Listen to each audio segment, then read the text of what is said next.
Welcome to the Horror Hangout, a podcast where film fans watch the best and worst horror movies of all time and talk about them.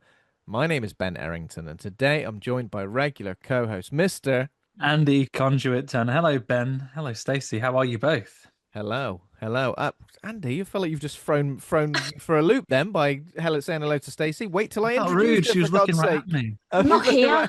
I'm not here until I'm introduced. I'm a mirage. Yeah, What's that voice, Ben, that you can hear in the distance? Do you have someone to introduce to me? It's a nice surprise for people. By the way, Andy, you're looking great. You're looking glowing like you've just had a Magnum.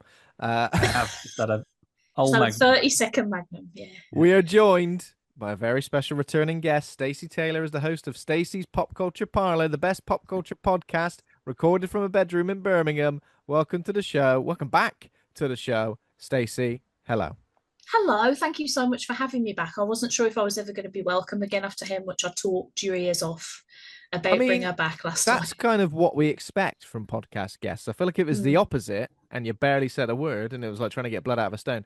Then you wouldn't be allowed back. Yeah, then you have to think very we come off calls like that. It doesn't happen often, but sometimes you're talking to someone, it's like you have to go, right. Is podcasting for you? Is podcasting an avenue for you to pursue? And for you, of course, Stacey, it is. Yeah. As a person with 4 podcasts of her own, yes, yeah. I think I quite like talking, actually. I don't know if people like hearing it, but collecting podcasts like the Infinity Stones on your podcasting gauntlet. You just need one more. Are there 5 on it, Andy? Ooh. Yes. Yeah. Yeah. You just need one more then. Yeah, because there's 4 on the knuckles, then 1 on the one on the back of the hand, isn't there? Hell yeah. I always toyed with the idea of starting a podcast called I'm Not Having That. And it's just a 10-minute, very short episode about something that annoys me that week, something stupid and inconsequential. Like, for example, cheese in a can. What's that for? That is shit. Stop it. Oh, in America, you can get like spray cheese. Fucking fell. Get out of my life. I'm not having that. That was a podcast idea I had for a little while there. Is that available in the UK though? Old spray cheese. I've never seen it, but it might be because I would simply probably just regress it from my memory because gross. Yeah, gross. Really. What's it called? Cheese whiz. That's like cheese whiz. Yeah. I mean, it doesn't even sound. Yeah. Good. I mean, I struggle with primula, which is cheese in a tube, and that's at least cream cheese, I guess. But like, no, stop giving me cheese like it's toothpaste. Like, give me a wheel of cheese. What if you mix it up with the Colgate? Yeah, exactly. Horrible nightmares you'd have, wouldn't you?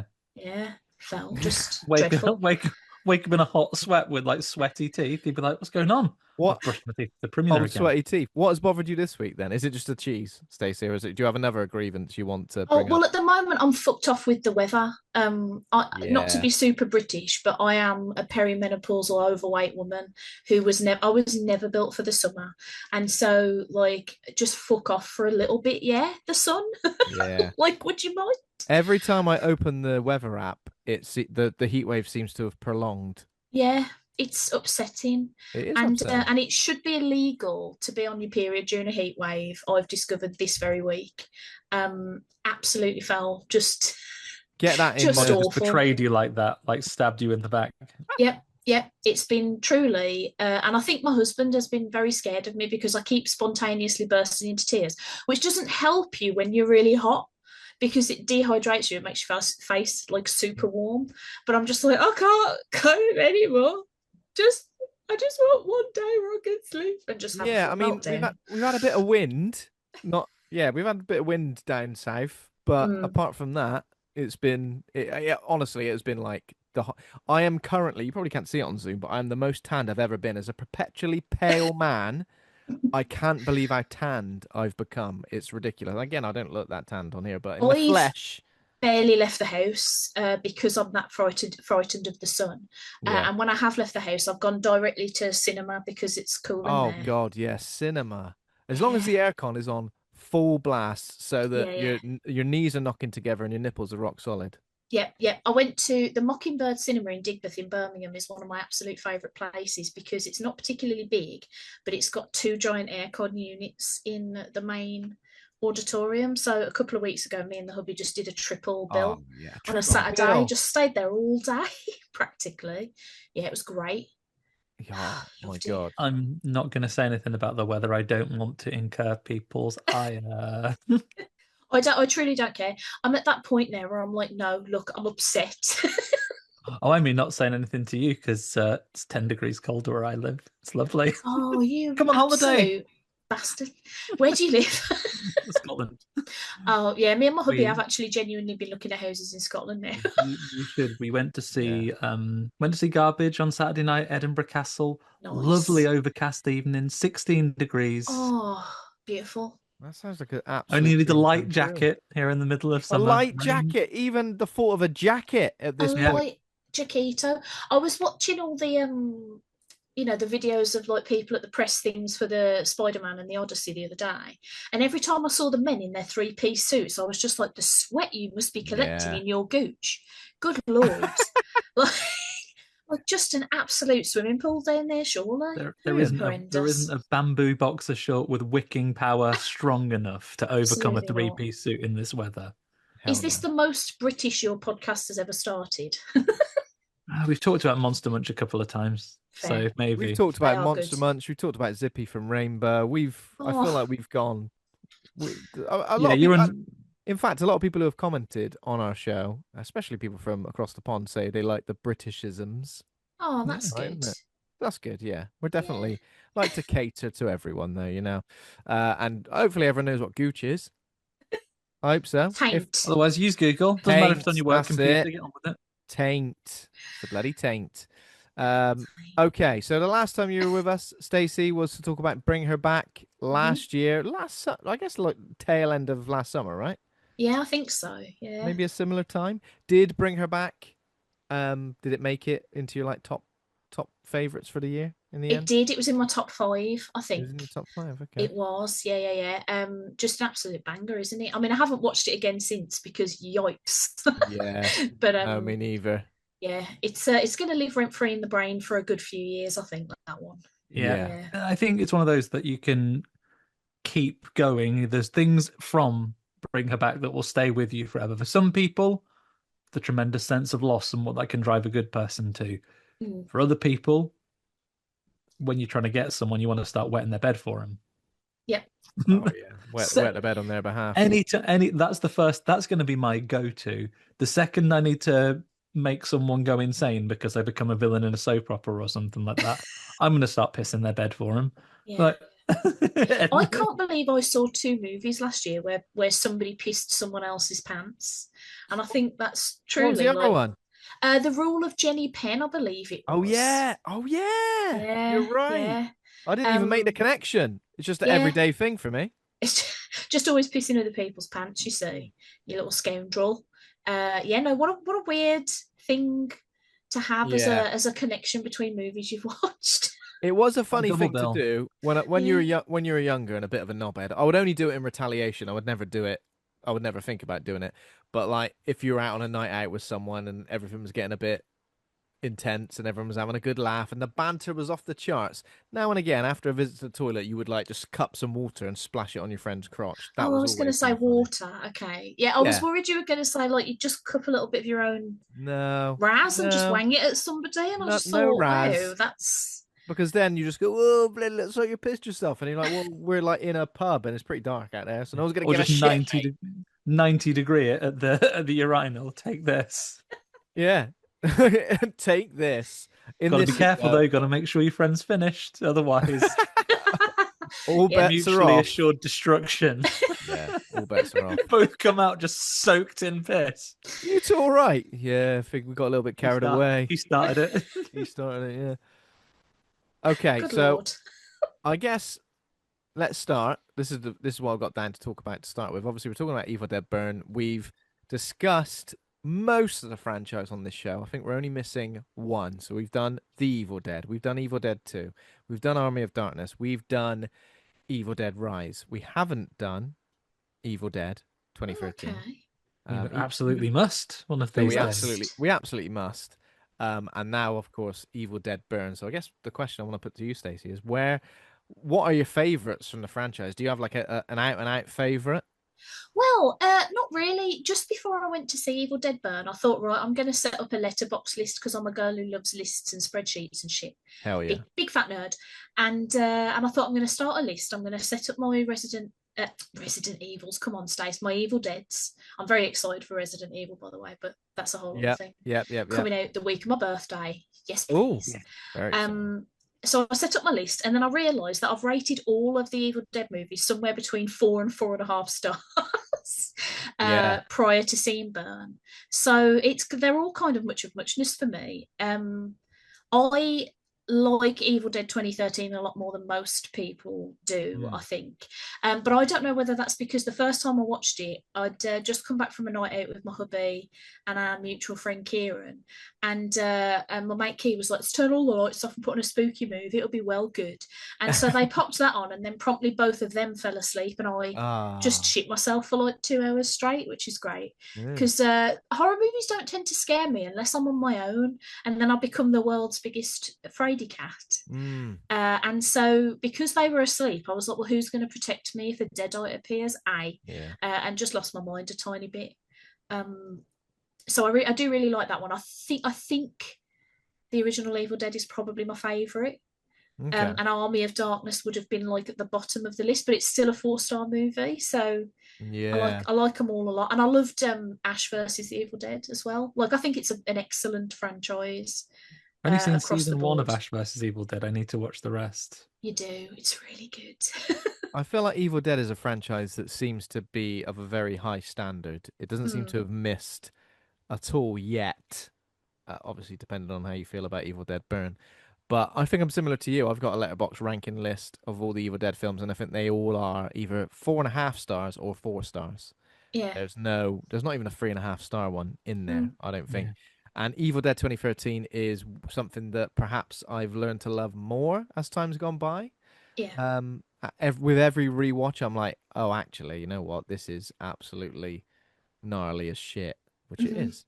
And a great main character. I think she is absolutely fantastic, and it's kind of a shame that we don't get her in so much more. I thought that was maybe going to springboard a whole new career as like a horror superstar. Potentially, and I know she's been in other things since, but at the same time, I think Jane Levy, isn't it? But at the same time, it's kind of disappointing. Obviously, Lou Taylor Pucci, who we saw recently in Touch Me, is great in Evil Dead 2013 as well, as just a bit of a knobhead. It's a great cast, and I think I've mentioned this story before on the podcast, but I will say it again. The first film I saw was Evil Dead 2. The first Evil Dead film I saw, and I watched it on mute with my subtitles on because my mum's got ears like a bat, and she would, if your volume was like 5, she'd be like, turn that TV off/down, and I'd be like, oh, for God's sake. So I watched so many horror films on mute with subtitles on, and I watched Evil Dead 2, and I think that was kind of all I knew of the Evil Dead franchise until I saw the Evil Dead, and I was like, hang on a minute, this is like the same film. What's going on? So I think I do love both, but Evil Dead 2, just because it was the first one I watched, I love the most. Just so I can get the picture fully, Ben, for the year of watching these horrors, this were of slightly different vintages. Were you like pressing the little text, but were you pressing the subtitles button, I think, or did you proper have to go to like teletext 888? Yeah, I think I had to go to teletext or CFAX to put it on. Oh, amazing! And there are a few films I watched like that. So I saw Texas Chainsaw Massacre for the first time like that. I saw Evil Dead 2. I saw maybe Event Horizon like that as well, and that was a little bit. Didn't even need to wait for them to translate the Latin. It was up on screen. It was up on screen, mate. I knew what was going on. Yeah, exactly. So there was a good portion of films. I think like BBC Two used to show some pretty decent horror films pretty late on, and Channel 4 as well. Like probably like the 11 p.m. slot was always pretty good on like a Friday night or something. So yeah, luckily I can read. So that was good though. That's good literacy. But you smashed your 11 plus. Great literacy. Exactly. I read Evil Dead 2 last night. Straight into grammar school. What about you, Andy? Where do you stand on this? I love the whole franchise. Strangely enough, because I, like you, saw 2 first and the similarities between them, I've probably seen the original Evil Dead the fewest times out of all of them, because the others were on fairly regular repeat, 2 and 3, and then the remake I've seen very few times but really like. I think it was my film of the year that came out, and then I've enjoyed all these new ones and continue to. So we'll see what it is on here. And similar to you, Stace, the ranking these films, this like like a 4-star movie franchise. It's funny you mentioned Resident Evil because I had similar issues with that film series, but for a different reason. It's very hard to differentiate between 8 2-star movies. Or shite. Yeah, exactly. Oh dear. So we'll be talking about Evil Dead Burn today, obviously, in great detail and spoiling the whole bloody thing. Yeah, spoilers for a third time. Spoilers, get ready. It's been out for a week, but if you're watching a 2-hour-ish podcast about Evil Dead Burn, we're going to be talking about absolutely Or give us a pause if we've given you the chance now. Pause it if you're sensitive to spoilers. Come back. Yeah. See if you agree. Another thing I wanted to mention is we lost Sam Neill this week, which is... Yeah, take your hat off for this one, Ben. Come on, a moment. Yeah. Take me hat off for this one. Wear me red cravat. Pretend to get electrocuted by an electric fence for a joke. Do that bit where you're giving Tim CPR and it sounds like you're singing. You go, "No, Tim, no, Tim." Pretend to scratch a little boy with a velociraptor claw and say that all his guts are going to spill out. Scare the living shit out of a little kid. And that's a film where you're a nice man. And that's a film when you're a lovely bloke. I think we've all seen various we've all been honoring Sam Neill's work, and obviously on this podcast his horror work, films that we've covered, Event Horizon, Possession, and In the Mouth of Madness as well. Sorry, I forgot one then. He's so good in that. So good in those films. We have covered all of them. So if you want to hear us talk about Mr. Sam Neill's performances in those films, which I'm sure we are absolutely positive about all of them. Yeah. We've done episodes on all 3 of those. Event Horizon, as I mentioned just now, was one of the films that I had to actively turn off because it scared me too much. And that has probably only happened 3 or 4 times in my life because I'm hard. but I went... Event Horizon, All Dogs Go to Heaven, a third one. The Snowman. Fiver Goes West. I have an insane story about Event Horizon. So every year I do Nightmare on Film Street's 30-day horror challenge during October. Yes. And one year we decided to watch Event Horizon because I'd never seen it before and I was well excited, and we watched it and I logged it on Letterboxd and I gave it 4 stars. And then the following year we were doing it again, and one of the prompts was, like a big horror movie you've never seen. And I was like, I've never seen Event Horizon. We should watch that. I watched the whole movie again, having completely forgotten the entire thing. Now, anybody who's seen that film will know that is a very memorable movie, actually. Like, extremely memorable movie, actually, in terms of, the things that happen. And I only realised when the film ended and I went to log it on Letterboxd again that I had, in fact, already done that just 1 year prior. Oh my God. Isn't that baffling? That is baffling, yeah. That's absolutely baffling. Too traumatized, like, I think, just repressed it. Just an immediate repression. But you got slurped out the airlock, but it was your front door. Cast yourself out into space for being too scared. And that was the first time we watched Possession as well, which I absolutely adore, not least because I am obsessed with the absolute wild arc of that rocking chair. Just pure, how does he stay on that thing? Wow, it's so impressive. But what a fantastic movie, and what a legendary dude. I haven't seen In the Mouth of Madness, so I'm going to make an effort to watch that this week. I think performance-wise, it must be one of his strongest. It is just so, it's just so out there. I know Possession's really out there, not just the rocking chair that was the kind of rocking chair use that if you were in Nanzas, you would get a bollocking for. But his performance in it, just when he's sometimes just performing to himself is, absolutely phenomenal. And then even outside the horror space as well, he was a wonderful father figure, reluctant, and I saw some interviews from Steven Spielberg and some statements this week saying actually really difficult for him because he was a brilliant dad who loved spending time with his kids in real life, and he played this character that doesn't. But then look at the characters in like more recent works. The Hunt for the Wilder People is a tremendous I love Hunt for Wilder People. So good. I think he had such like a warmth about his character, even when he's playing like quite a grumpy character. So a sad loss, and we'll miss him and his work I would say so. I mean, I posted this week when I said when you talk about being father figures, Andy. Like, I feel like because I became a dad at 23, and because I'm such a film lover, and my only understanding of relationships comes from films. I think a lot of films taught me about how like being a dad and like what it kind of meant, and when it was a bit more nuanced and it wasn't straightforward. So for me, I always mention Robin Williams and Mrs. Doubtfire. Not that I needed to cross dress, but honestly, like the actual the themes of fatherhood in that are crazy, crazy good. Like really heartfelt, really nice.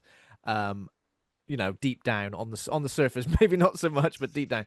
And Alan Grant as well, like you said, a reluctant father figure, but maybe a father figure who stepped up when it was important to, So that was those two performances, and especially the latter, gave me a lot. So yeah, a big loss for the world of cinema that was felt across the board, I think. Right, should we move on to horror news, shall we? Yeah. Because we've got a A few little bit things more coming news, up. please, Ben. So you want to tell me this first bit, Andy, because you mentioned it before we recorded. Yeah, it was breaking news. If you had the little telegraph sound, you could pipe it in here. Breaking news this week. A deal has been struck. The rights have been acquired.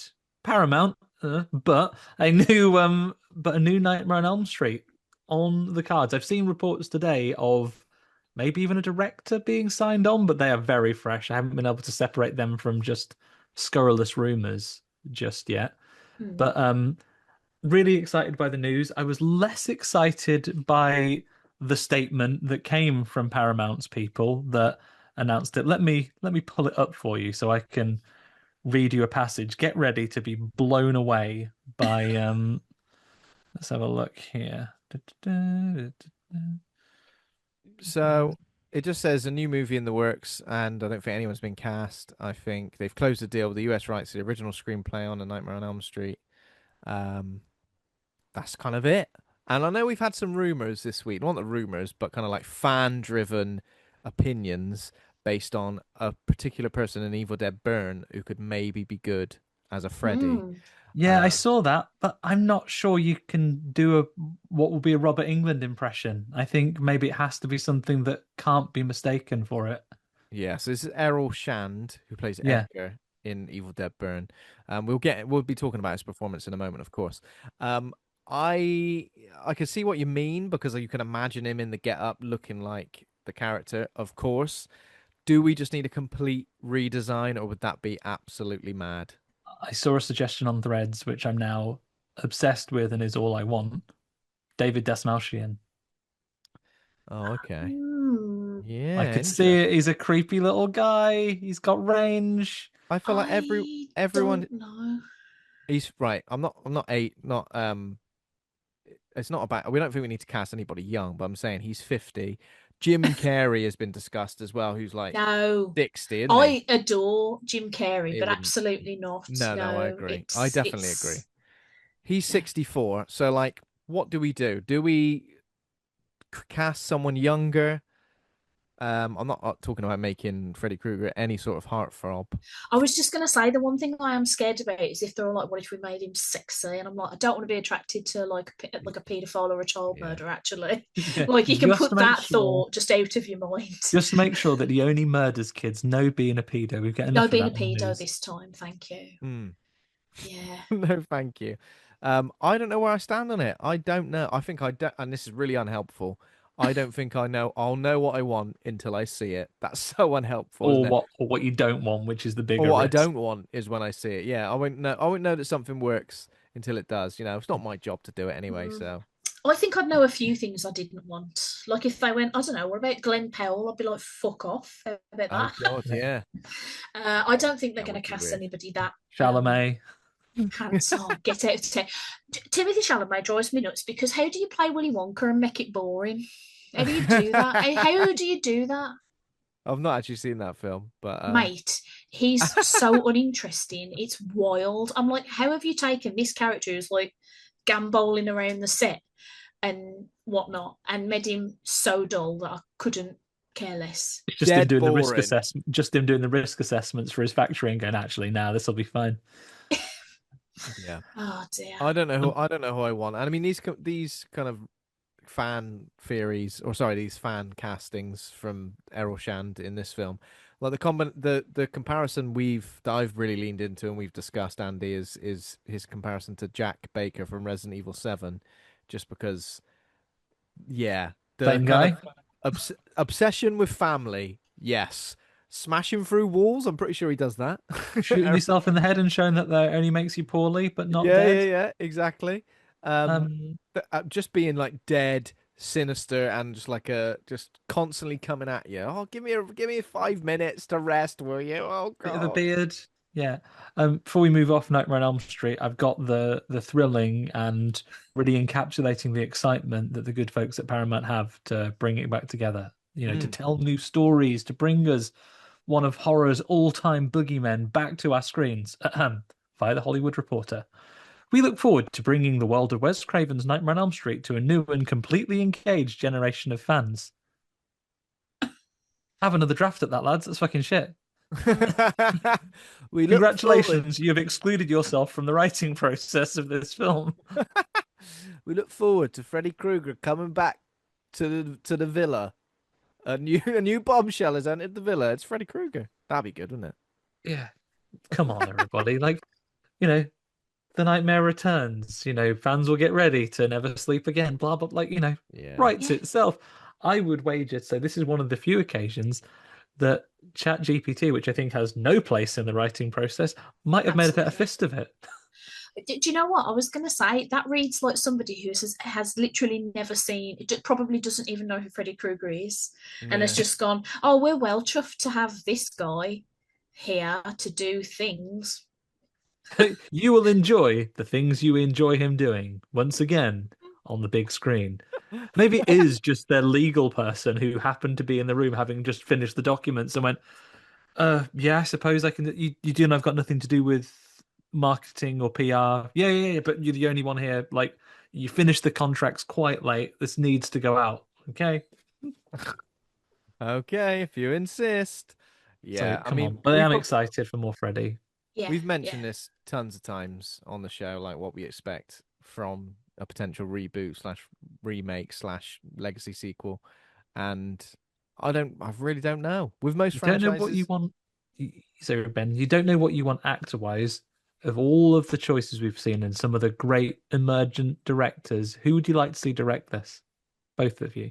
oh bloody hell, Jesus, that's a good question. That's why I will let Stacey go first and answer this Zach one. Kreger. Yeah, Zach Kreger, I think, would be Zach good. Kreger, I want somebody who comes from comedy, because I think like the nightmare stuff. It's funny because Nightmare on Elm Street was one of the first horror films I saw when I was younger, and it scared the absolute shit out of me. And then obviously the sequels are a lot progressively sillier, and I feel like there's room to bring that silly and that camp back, but also be like properly deadly scary again. And I think somebody like Zach Kreger would be really good at that because he's a very funny guy. Yeah. Yeah. So someone Mike with, Flanagan has said years ago that he had a pitch for it when they first started talking about bringing it back. I mean, Flanagan, you got Exorcist, you got Carrie. Just calm down for a little bit. Have a rest, mate. Have a rest, mate. Obviously, yeah, with the comedy roots, so we could get Jordan Peele, Zach Kreger, even Curry Barker. He's done a lot of sketch work, hasn't he? And he's But doing Texas Chainsaw, isn't he? Yeah. he's doing Texas Chainsaw, Yeah, yeah. Look, intrigued about that. look forward to it. People will always kind of like, oh, we don't need any more sequels or reboots, but it's like we're getting tons and tons of new properties and new Yeah. stories. Let's some of these, like for example, Evil Dead. There's only been this is film number 6. Kind of crazy considering the first one came out in what was it? Was it 81? Oh, they're accelerating though. We'll be at 10 before the They are decade. accelerating big time, but still, like it's not insane. Yeah, looking I'm going forward to give to you it. my left field pick for direction. No disagreement with any of the ones that either of you have said. Throw into the mix there. Old Coralie Faja. Terrible, like Oh, horrific Okay. visuals. yes, If Nancy please. is your lead and Freddy is the monster and you want her to win and exact revenge on this creatively horrible thing, give it to old Coralie. See what she pulls off with it. Yeah, I'd Incredible, like I that. think. That would be amazing. She's like one of my favourite directors, and she's only made 2 films. But they're both so fucking phenomenal, aren't they? Yeah. Imagine Holy what she could do shit. with like nightmare sequences, all the stuff Yeah. she could do with like color work. That bit from Nightmare on Elm Street 2 where the bus crashes and is like over that sort of nightmare desert. She could God, produce yeah. some incredible nightmare stuff. Sounds good. I like the thought of that. Absolutely.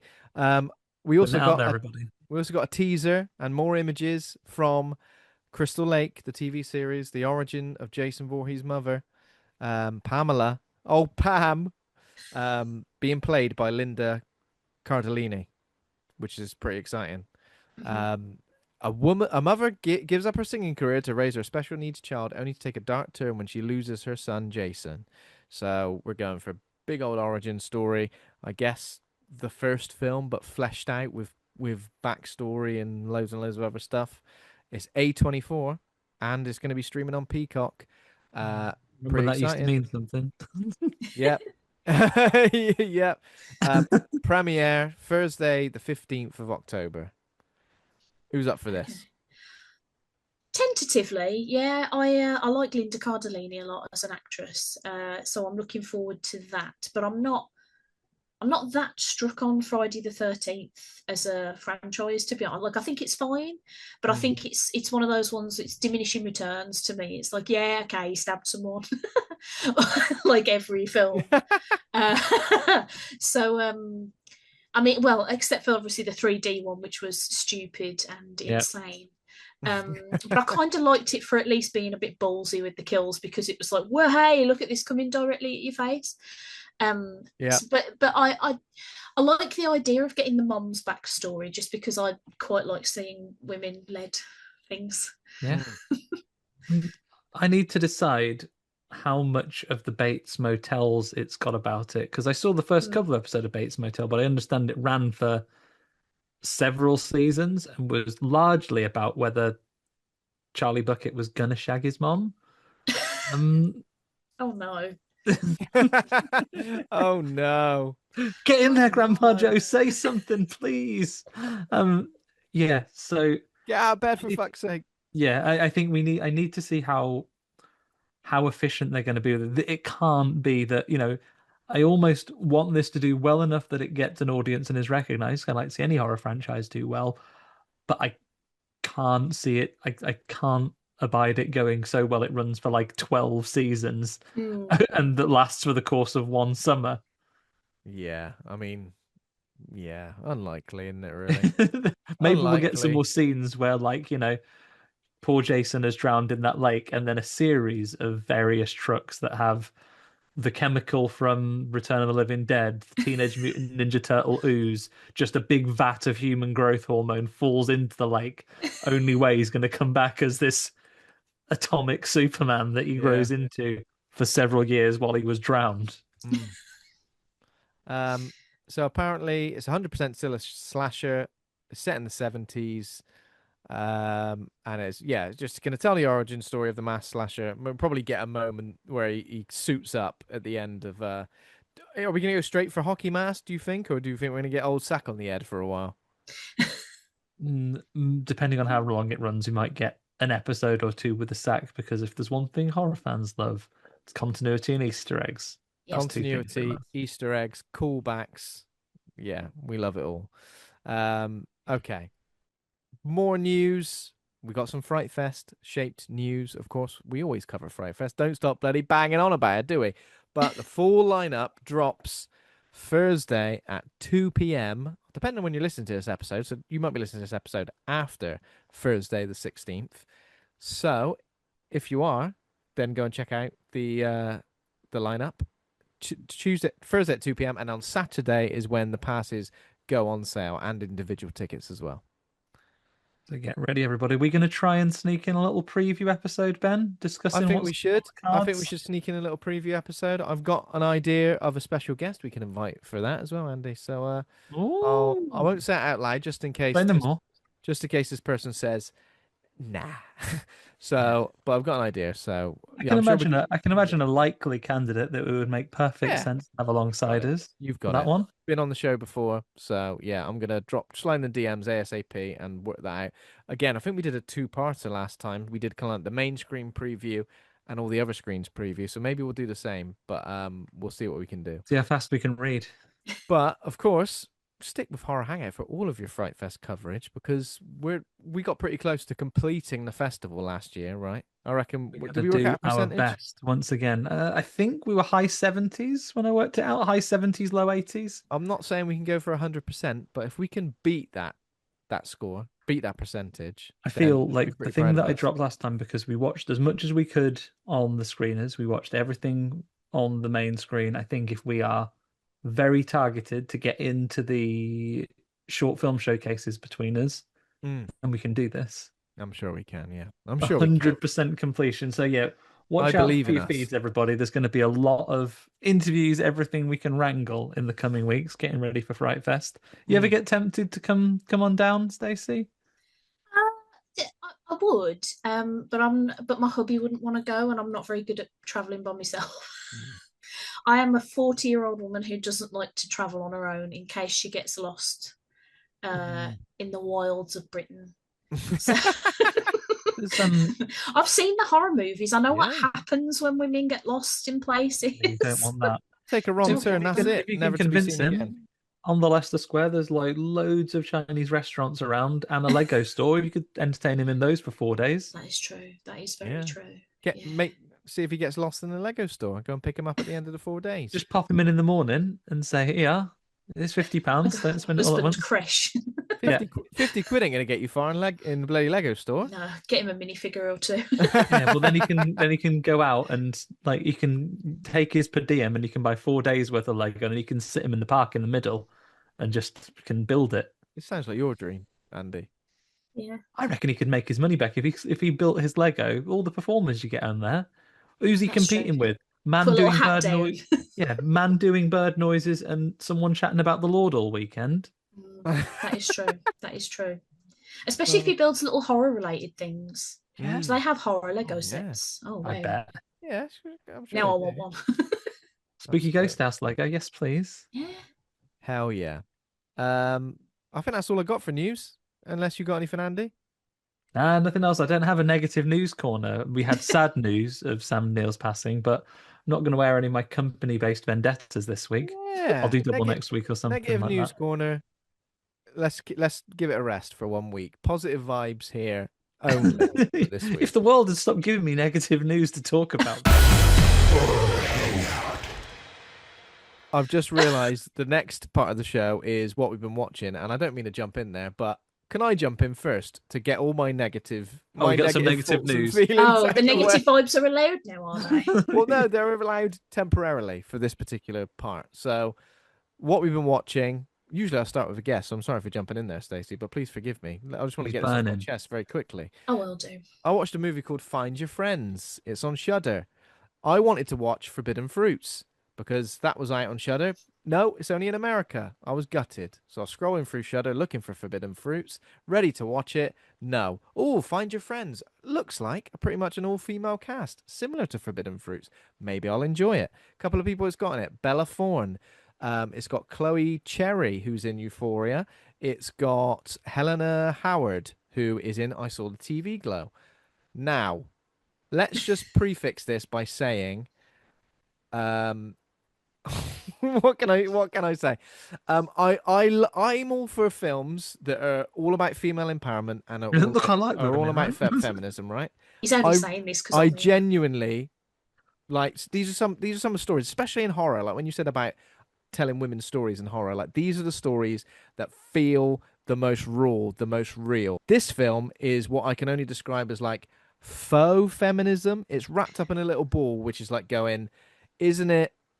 It's not even really a revenge story. Basically, it's got a whole load of characters who are horrible, despicable, not enjoyable to be around, grating on the ears, and then they introduce a whole group of men who don't really have any motive other than they're gonna just commit terrible acts. I didn't really have any story to talk of, and it was just like a nothingness. It was a slop of nothingness that I found really frustrating to watch. Watched it with my wife and she felt the same. So this wasn't just me sat there going, bloody hell, what's Bloody going on women, here? eh?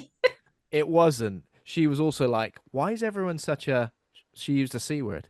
Why is everyone such a C word? And I said, I know, what's going on? I found it really difficult to get through and it was like 90 minutes long.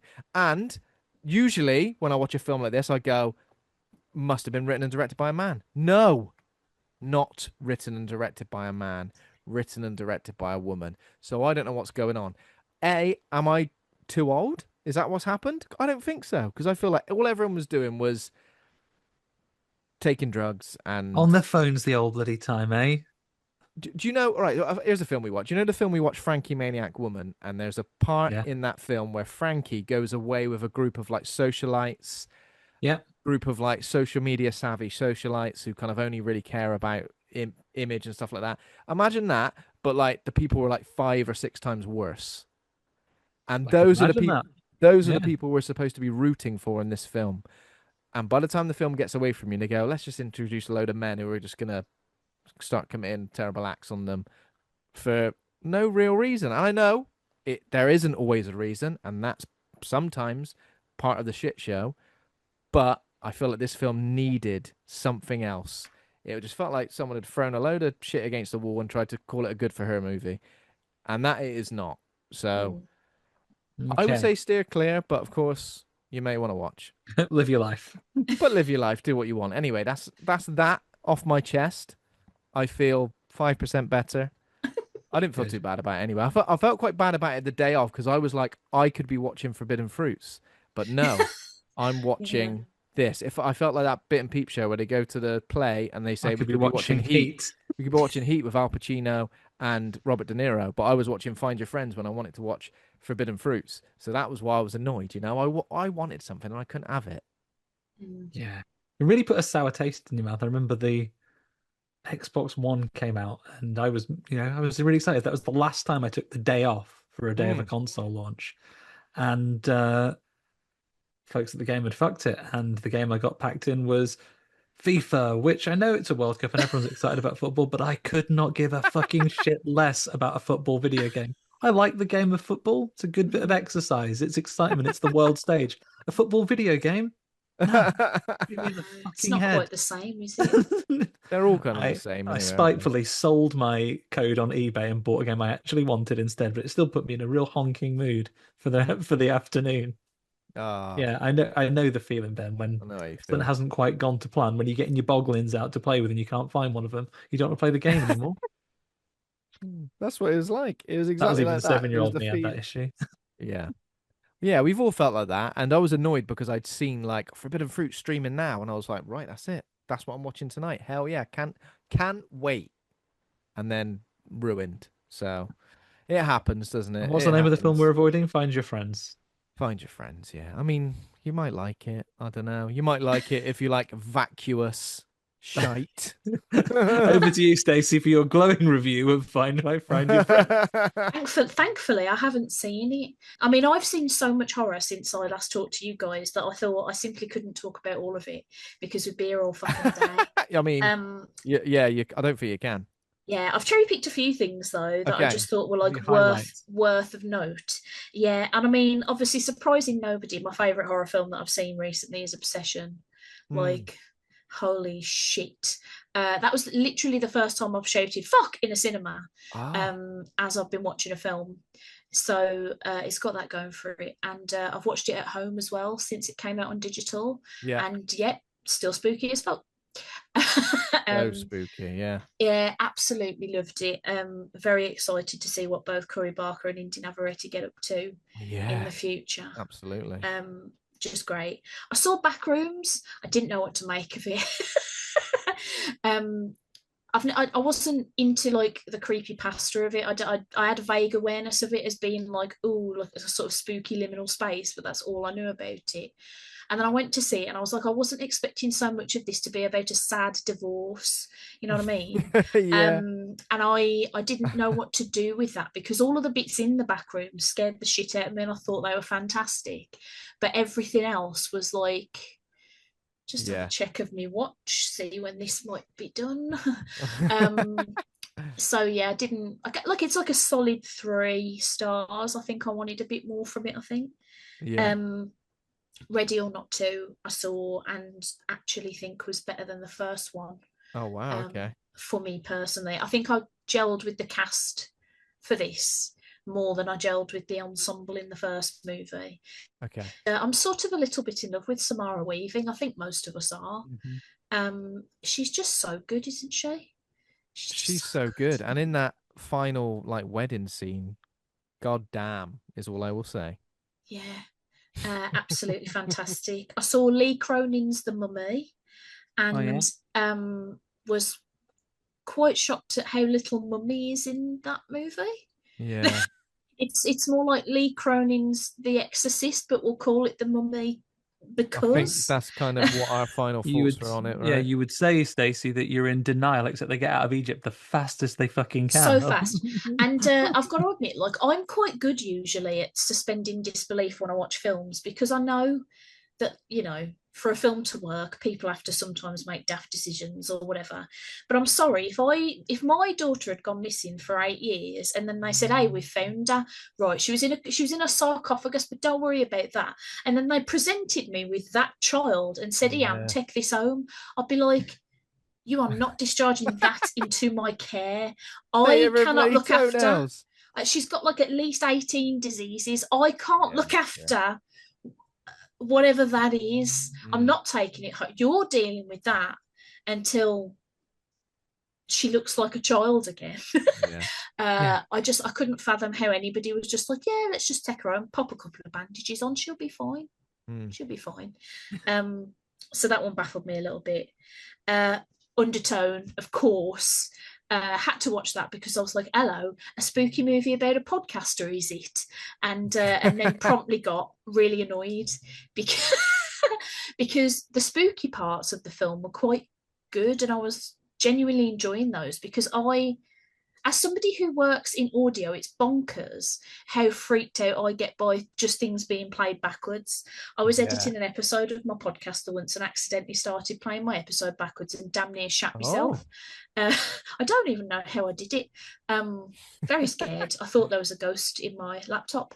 So all of that stuff I was very primed to be frightened of. But all of the podcasting, what are you doing? None of that makes any sense. It's stupid. It's all stupid. And because I podcast so much, I couldn't let that go. And I was like, oh, it's so annoying because if you just asked like one podcaster, you might have been able to fix like everything I didn't like about that film. Was it most immediately? them sort of going, should we pick this up tomorrow? It's like it's shall we pick this up tomorrow? It's let's get back into character when you haven't really recorded anything anyway. You've said 2 things. It's playing the spooky clips without checking first. I said to my hubby, what if they get to the 10th one and it's just somebody going, you wanker, it's all an hoax. Like, do you know what I mean? Like, how are you just playing it on your show and thinking it's content? You haven't even checked it. No, not even the listen live of it. I mean, what if you haven't got the proper codecs to play it on Windows Media Player? Mad. And then, of course, there was also the fact of like, if I was doing a regular podcast with somebody and I had to go and look after my poorly sick mom, and it suddenly made the time difference between us as such that I'd have to be recording at 3 a.m., we'd simply go on a hiatus. We'd just have a hiatus. We wouldn't be podcasting because I'm not getting up at 3 a.m. to listen to spooky backwards song. And no, like, what are you talking? Anyway, so that was... But a very dimly lit house as well. I feel like if you were doing that, you'd get big lights. Put the big light on. All the lights are on, and I'd probably have a couple of candles on just in case my lights decided to go out and scare me. Put a big light on, and also, again, like, stand by my claim at the end, possessed or otherwise. If my frail, terminally ill mum tried to beat me up, I could do her in. She'd be double dead. I think I could take my mum. She'd come at me out of that corner. I would drop a kick like I was what's his name? Oh, the wrestler had the best drop kick in the business, Ben. The Maven? No. He had a pretty good drop kick. He had a little cousin called Spike. He had a blonde buzz cut. I know who you're thinking of. You're thinking of Hardcore Holly. Hardcore Holly, best dropkick in the business. His cousin was called Crash. Crash Holly. Crash, brilliant. Rest in peace, Crash Holly. That's true. He defended that hardcore championship till the end, 24/7. He really did. But yeah, a good cross section of recent releases, I guess. Any more at all, Stacey? Just the one that I thought was genuinely really very good, which was Hokum, which I finally saw a couple of weeks ago. Which was extremely good, eerie stuff, and also I got to look at Adam Scott for a long time, which is nice. Very nice. Got to look at Adam Scott trapped in a Adam Scott could be the dad in the new Freddy. I reckon he could do a good. I've just watched a trailer actually with him as a dad in a spooky movie, and I've forgotten what it was. I feel dad in what's it called, the Christmas one, Krampus. No, it's an upcoming movie. I literally just watched the trailer before we started recording. I watched that and the little teaser for the Friday the 13th series. Nice. So you enjoyed seeing Adam Scott trapped in a honeymoon suite? I did. I'm very scared of dumbwaiters already as well, and I didn't like that there was a body that kept being there and not there again. Yeah, that was creepy. Did me a frighten. we liked it too. It felt like a feature-length Jonathan Creek episode. We thought. Yeah, I can see that. And I feel like, again, for our very specific culture and era, I feel like getting stuck in a dumbwaiter is something that would happen on an episode of 999. Yeah. Of course, I don't mean to keep doing add-on sales, but I'm going to. We've covered all those films on this podcast. If you like the sound of any of them, go back and listen to previous episodes. Boom, boom, boom. I thought you were going to literally roll off the episode numbers then. No. Roughly in sequence to when those things came out. I mean, I could do, but Stacey, I know we have a listen in common as well when it comes to other horror media. I'm not so insecure I won't promote another podcast. We both listen to our good lads and friends over in the Scaredy Boys as well. I saw a tweet that you enjoyed them as well.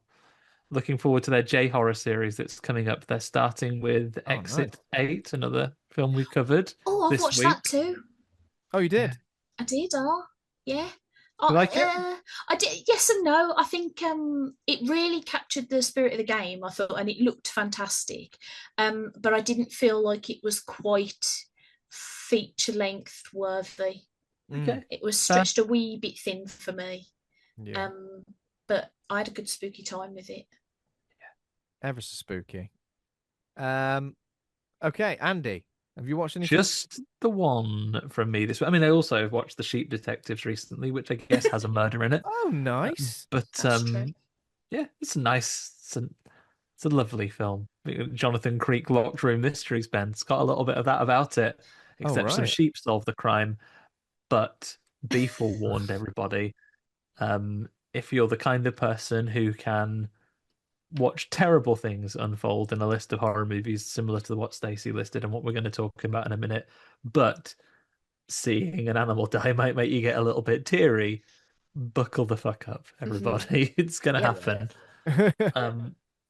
Other than that, though, I did watch, after a little bit of shopping on Arrow Video, which saw the Mortal Kombat double pack arrive at my door, found myself in a little situation where I was just a small purchase short of free shipping, Ben.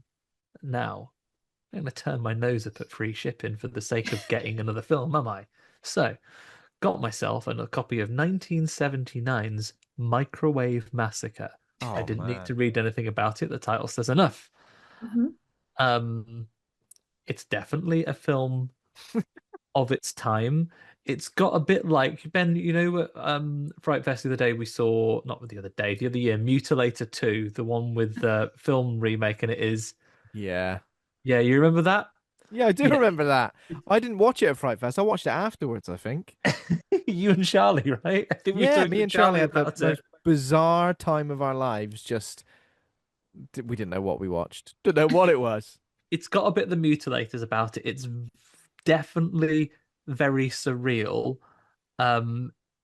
It's got a bit of the Carry-Ons about it as well. You know, it's definitely from an era where there are lots of men who are hard done to because their wives cook things that they don't like and they sort of hate their wives.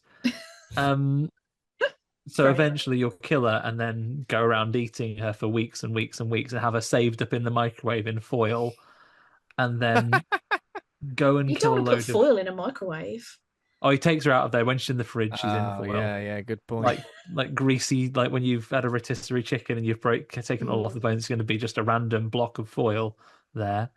And then he, despite the fact he does look, he's got the Sid Jameses about him from a Carry On era, just like an older, balding man who at first brings sex workers back to his house because he finds out he bloody loves eating women afterwards.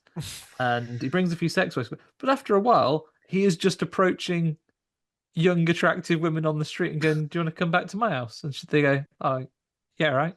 Oh no. And then, spoilers for a film in 1979. At one point, like, it just kind of ends. There is no true ending. It's just he is in the house.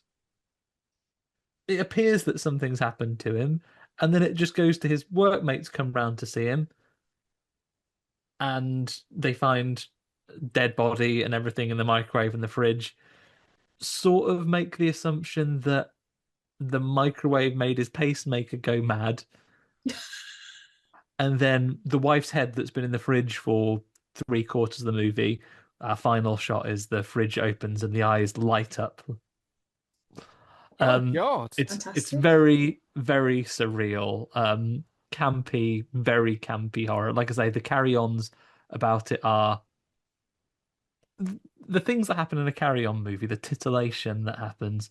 At least there is some kind of excuse for it. Barbara Windsor's doing an exercise class and a bra pings off. There's a bit in the early scene where a young lady walks up to a construction site. There is like a chest-high hole in the fence, and she just kind of puts her boobs through it. And loads of like standard. And loads of like construction workers wrestle and race each other to get their hands on them, as if it was putting meat through the bars of a lion's cage. Oh my God. Wow. Take that as a recommendation or a condemnation as you see fit, everybody. It is definitely a fun movie. It's definitely something. It's definitely a thing that happened that I hadn't seen before that I have now. But whether I to give it a glowing recommendation, I'd have to move myself to the penthouse of the bloody Sodge Lodge, I'm afraid. So I'll recommend it with that pinch of salt and that caveat that it is absolute madness. I've seen David Lynch films that make more sense. Wow. Penthouse of the Sodge Lodge. That is the penthouse of the Sodge Lodge. That's great. I feel like someone should write a think piece on the manosphere, and that should be the title. Number 1, Mr. Punch Avenue. Number 1, Ben Aronson didn't like Find Your Friends. All right, he absolutely hated it. Listen to this. Yeah, sorry about that. Is that it, Andy? That's it. Apart from, of course, Film a Week. Apart from the film of the week, which everyone's talking about, and that is Evil Dead Burn, which is a 2026 American supernatural horror film. It is directed and co-written by Sébastien Vaniček. I think that's how you say his name, is it? Vaniček, maybe? French. Produced by Rob Tapert and series creator Sam Raimi. It serves as a sequel to Evil Dead Rise, the 6th installment in the Evil Dead film series. The film stars Suhaila Yacoub as a young woman who seeks solace with her in-laws following the death of her husband as the family comes together in a secluded house. The gathering soon becomes a family reunion from hell. Okay, in terms of ratings, we've got 6.8 out of 10 on IMDb. Rotten Tomatoes, 71% critic score, 87% audience score. Letterboxd, 3.5 out of 5. And some choice reviews from Letterboxd. Sammy says, Evil Dead Burn felt like being trapped in a room with a grizzly bear, weaponizing grief and compounding it with endless assault and violence, tension-filled set piece after fucked up set piece galore. 3.5 stars. Lucia says, a cautionary tale about the dangers of loading a dishwasher incorrectly. 4 stars. Blair says Evil Dead, but with a touch of French extremity. 5 stars. And then Dex says literally my house 2 minutes after we lose the Wi-Fi connection. 4 stars. So there we have it. To be fair, there were a couple of negative reviews, but none. There were plenty of negative reviews, but none that really hit the mark, I think. So I can see a couple of things that could turn you off. I mean, I will already say I'm giving Evil Dead a caution for mean to dogs.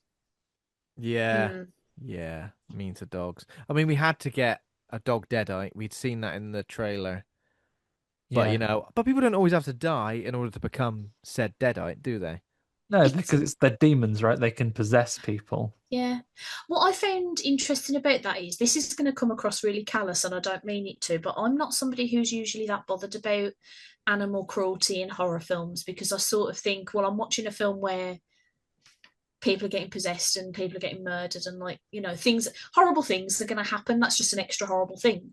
But even I came out of this film and I was like, that was unnecessarily harsh. That was unnecessarily cruel. Like, in my mind, I was like, I think I would have accepted it better if the dog had been sort of nuzzling at him a bit, like, oh, something's awry here, and he like kicked it away real hard or something.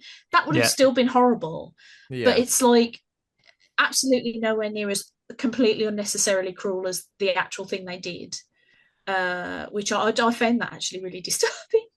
Didn't like it at all.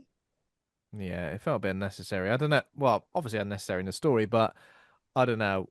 I feel like they could have done a bit more with it, because it almost felt like the dog was very loyal to his owner. So they could have done a bit more with that it kind of was replicated in the deadite mode as it was when they were both alive as such. Also, something really weird here. Has this ever happened before? It kind of treats the deadite thing like a disease you can catch at one point, or it can be transferred by saliva. Is that right? Yeah, it does it sort of indicates that it can be like an infection, whereas I've always read Evil Dead as you can just be possessed because they are devils, like, they're like demons. Yeah, like either they like terrorize you enough that you kind of like react, or you let your guard down and then you get possessed, or sometimes they'll just possess willy-nilly. Yeah, I don't feel like there's ever really been any actual concrete rules, but I think this is the first time that actually bothered me. Because I was like, previously, I don't think it's bothered me because everything felt very much like it served the story. But the bit that you're talking about where one of the deadites like sucks on Nana's teeth, Nana's dentures, and then puts them back in her mouth, that suddenly then made me start thinking about, oh, well, if this is how it's done, then why that and why this? And, if we're making people deadites through spit and blood, why isn't at the end, when she's just got a whole face full of deadite blood, why isn't she now? And I started getting really like hung up on that, which is really stupid, I know, because it's a movie about people getting possessed by spookies. I don't think the original Evil Dead was a film that, it was simultaneously one of the scariest things I'd ever seen, but also one of the sort of campiest and sort of silliest. And because of that, I never was worried about like, well, how is this happening? The minutiae of the possessions or anything.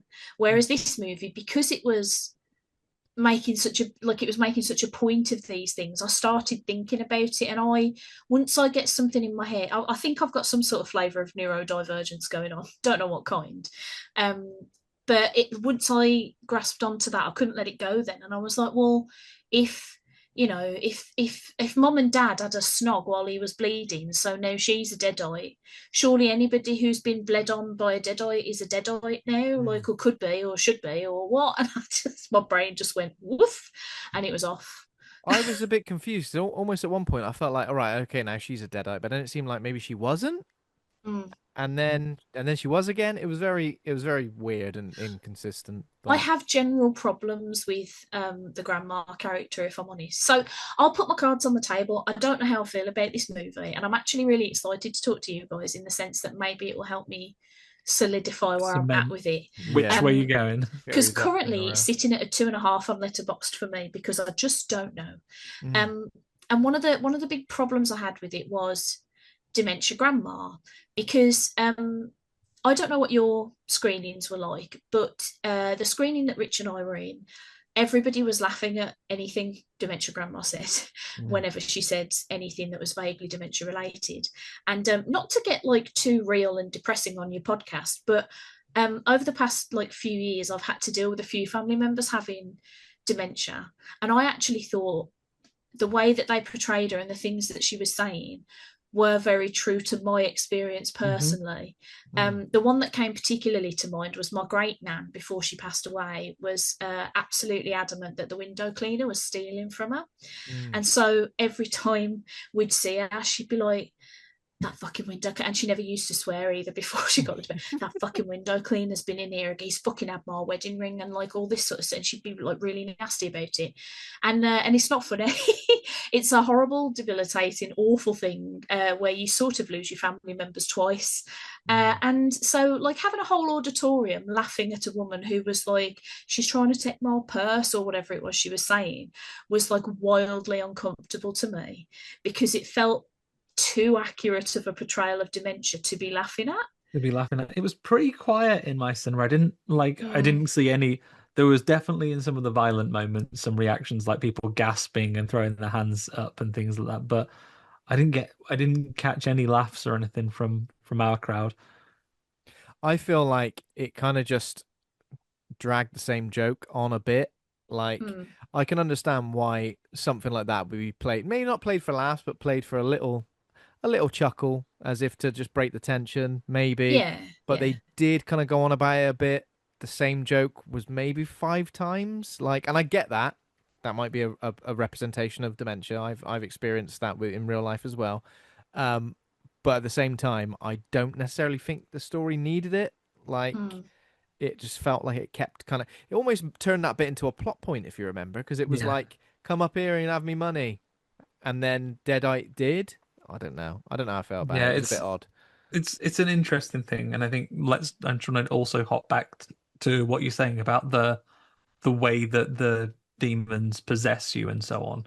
If you think the closest this has had to having any type of explanation is now I'm crossing my Evil Dead 1 and 2s. In Evil Dead 2, certainly, there is a moment where Ash, who does get possessed, that he gets possessed and becomes a Deadite, has a look at the necklace that he'd just given to his partner before she had been turned into Deadite and ultimately killed, chainsawed up, had her head chopped off and buried outside. And looking at that necklace sort of restores his humanity. And then he still fights against it. And then ultimately, while he is trapped and has to face another night with the Deadites, the sun does come up and then they don't retain possession in the sunlight. Now, in this film, already that's not necessarily the case, because we see Deadites in broad daylight in the cold open. And we do get sort of an idea that it is an infection, not necessarily consistent with Evil Dead Rise, where it's to do with exposure to the words being read from the book and so on as well. So I think the biggest risk to this series at the moment is as they try to inject a little bit of continuity, and I guess we'll talk about it as we go through the plot, because there are a couple of common threads that link the two together. There are 2 rather post-credit scenes which I was not aware of until I went home and have looked up since. Oh no. No, you didn't see at the end. We'd been warned about them, pre-warned, so we did actually find out about those post-credit scenes. And post-credit scenes, one kind of inconsequential, the other one, I don't know, does it really make sense in the grand scheme of things in terms of the mythology of these films, or are all bets off at this point? Are things?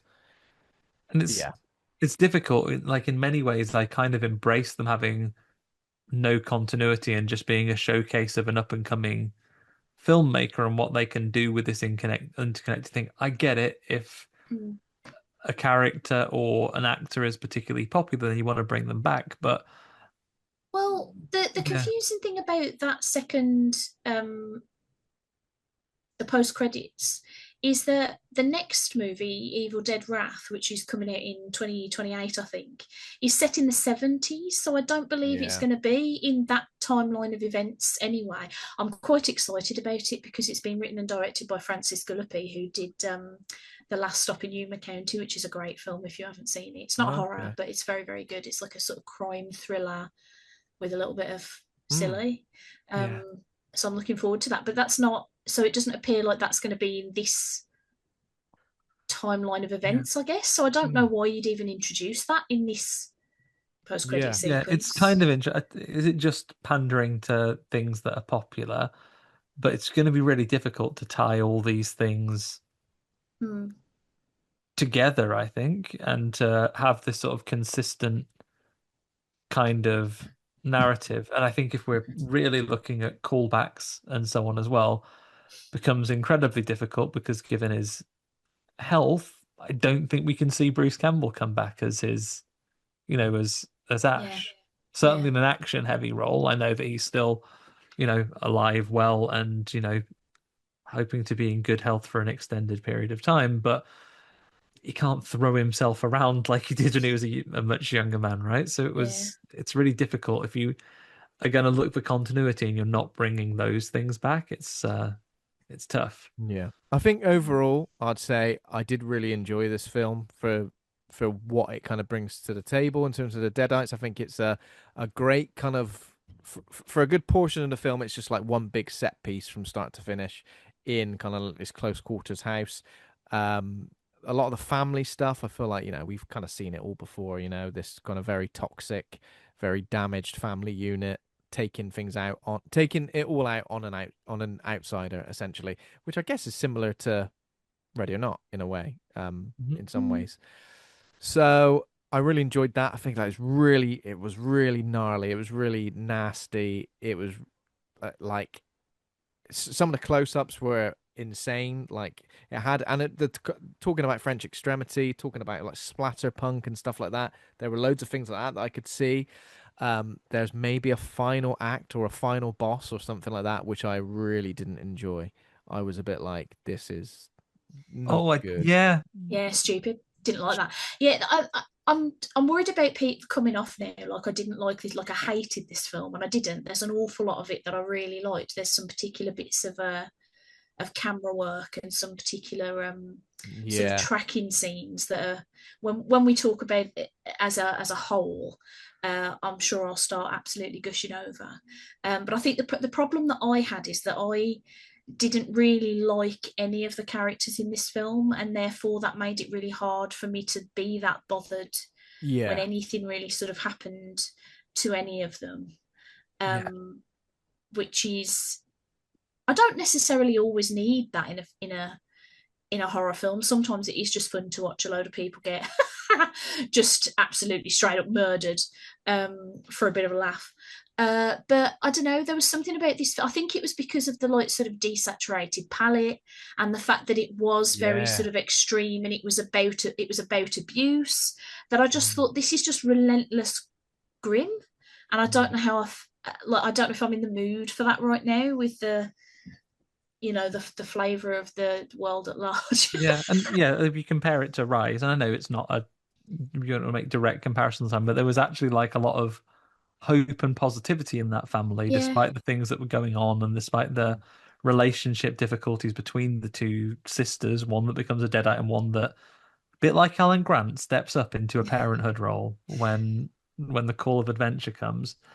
I did wonder if there were different themes they were maybe going to explore. I didn't know if there was going to be something between sort of Alice and Joseph at some point, if there was going to be more to their relationship, or it was going to be something that would develop in a different way throughout the story. But he sort of shows himself to be not the heroic type in quite a dramatic way.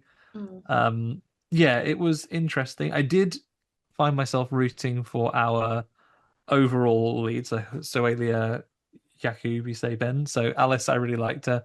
When are people just going to admit, Ben, that them lot are good at acting?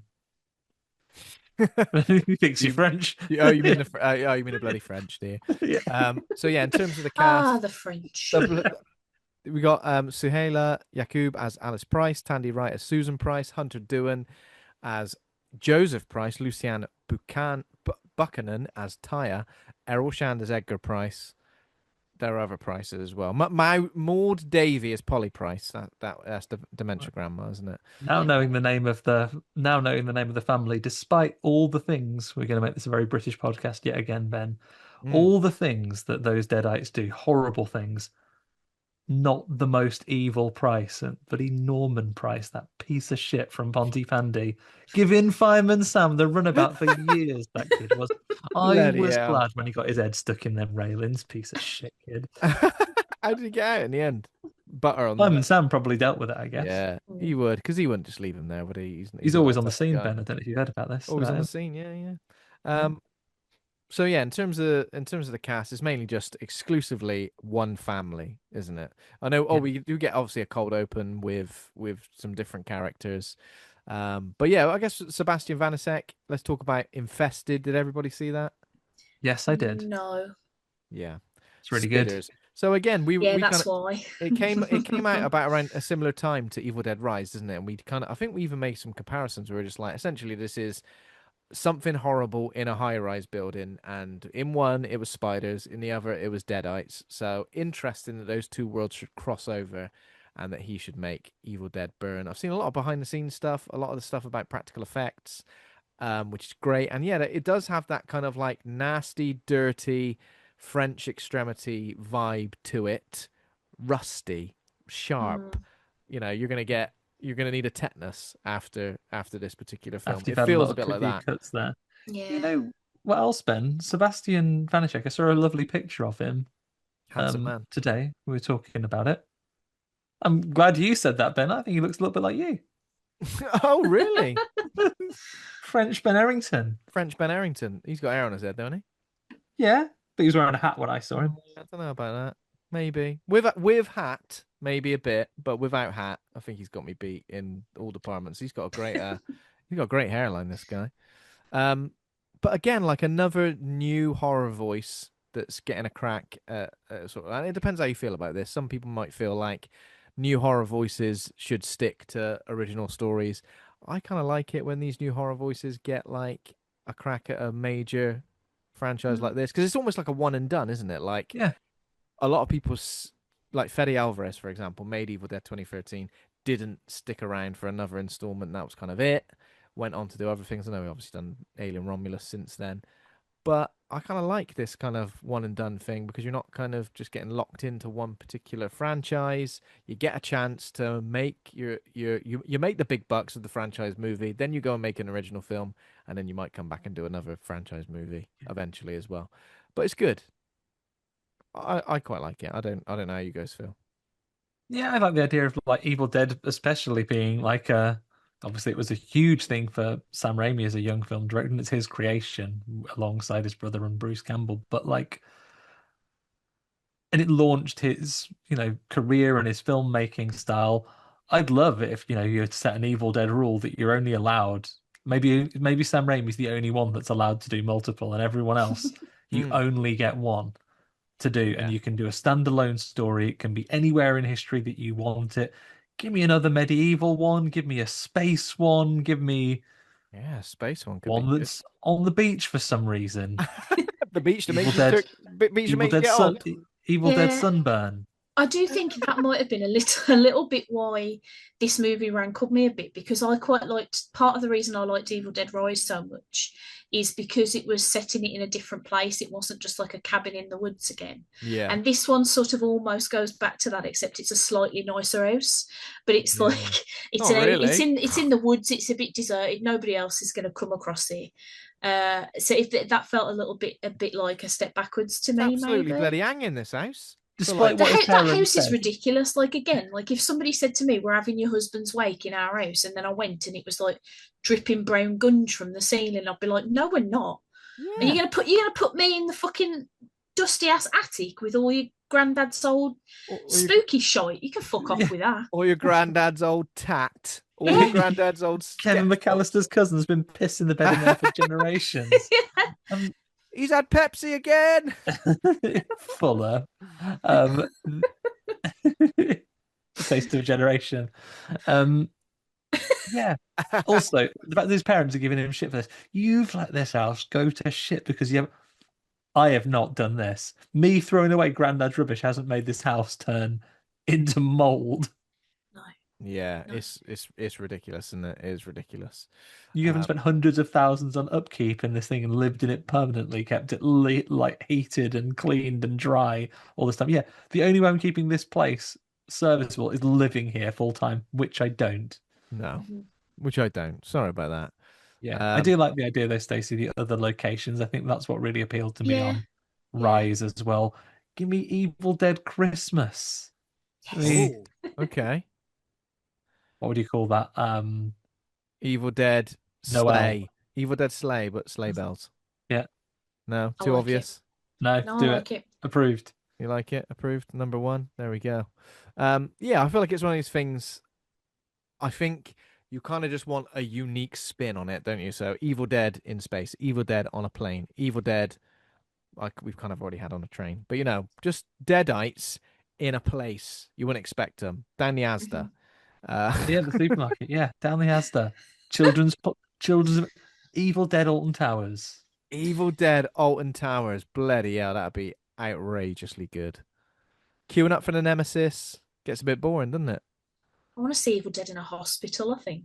Evil Dead Hospital. Yeah. Evil Dead like resuscitation. That's what that's Yeah. called. Yeah. Yeah. I'd watch that. You Evil mean Dead all of the places Resuscitation. of work. Evil Dead Dry Ski Slope. Yep, perfect. That's Evil Ev- Dead Slide at Tamworth Snowdome.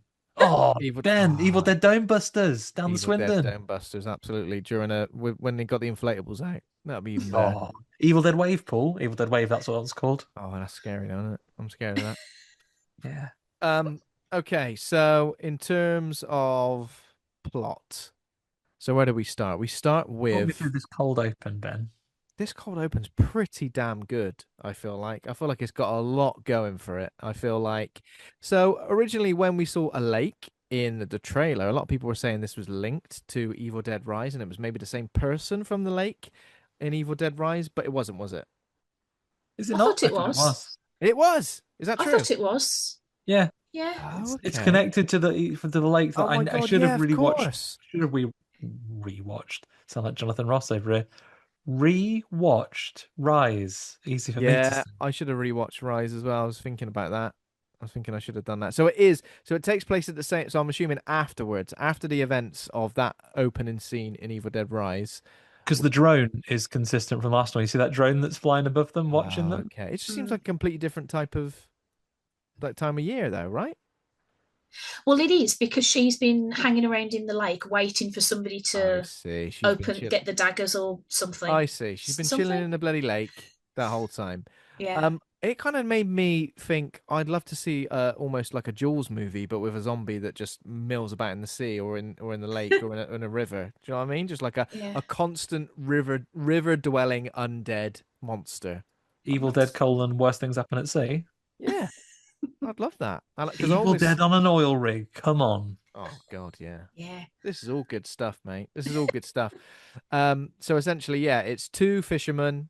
So we start so at the lake house, Joseph Price, who we don't necessarily know it's him at this instance, is researching his late grandfather Benjamin's studies about the Necronomicon and deadites. He uncovers the Kandarian dagger. Again, we don't see this. He kind of like there's a bit of old drywall that he kicks in and goes, "Oh bloody hell, what's behind here?" It's a Kandarian dagger wrapped up in what's it wrapped up in a pillowcase and Some sort of sacking. What got me about this is the fact that whilst this is happening, he's listening to a record that's going, "Don't I've buried these because if you open them, like fucking everything, the shit will hit the no fan. one Don't do that." ever listens. You do take they? them out of this polythene bag, the deadites will know where they are and they'll stop at nothing to get them back.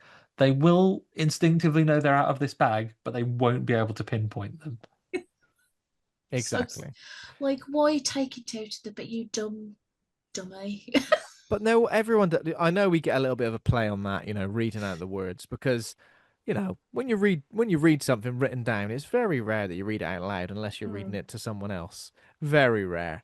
And yeah, he just literally don't give a shit. He's like, "What's this? Oh my God!" Because he does believe his granddad. It's not like he's going, granddad was full of shit. He Well, I guess genuinely he sort of believes it to a degree because he wants to write something in his book, right? He's not Yeah. he's trying to Yeah. write a novel, and he's using his granddad's stuff to try and get inspiration. So yeah. I'm not sure if he believes it or if he's just like interested in it because what he can use it for.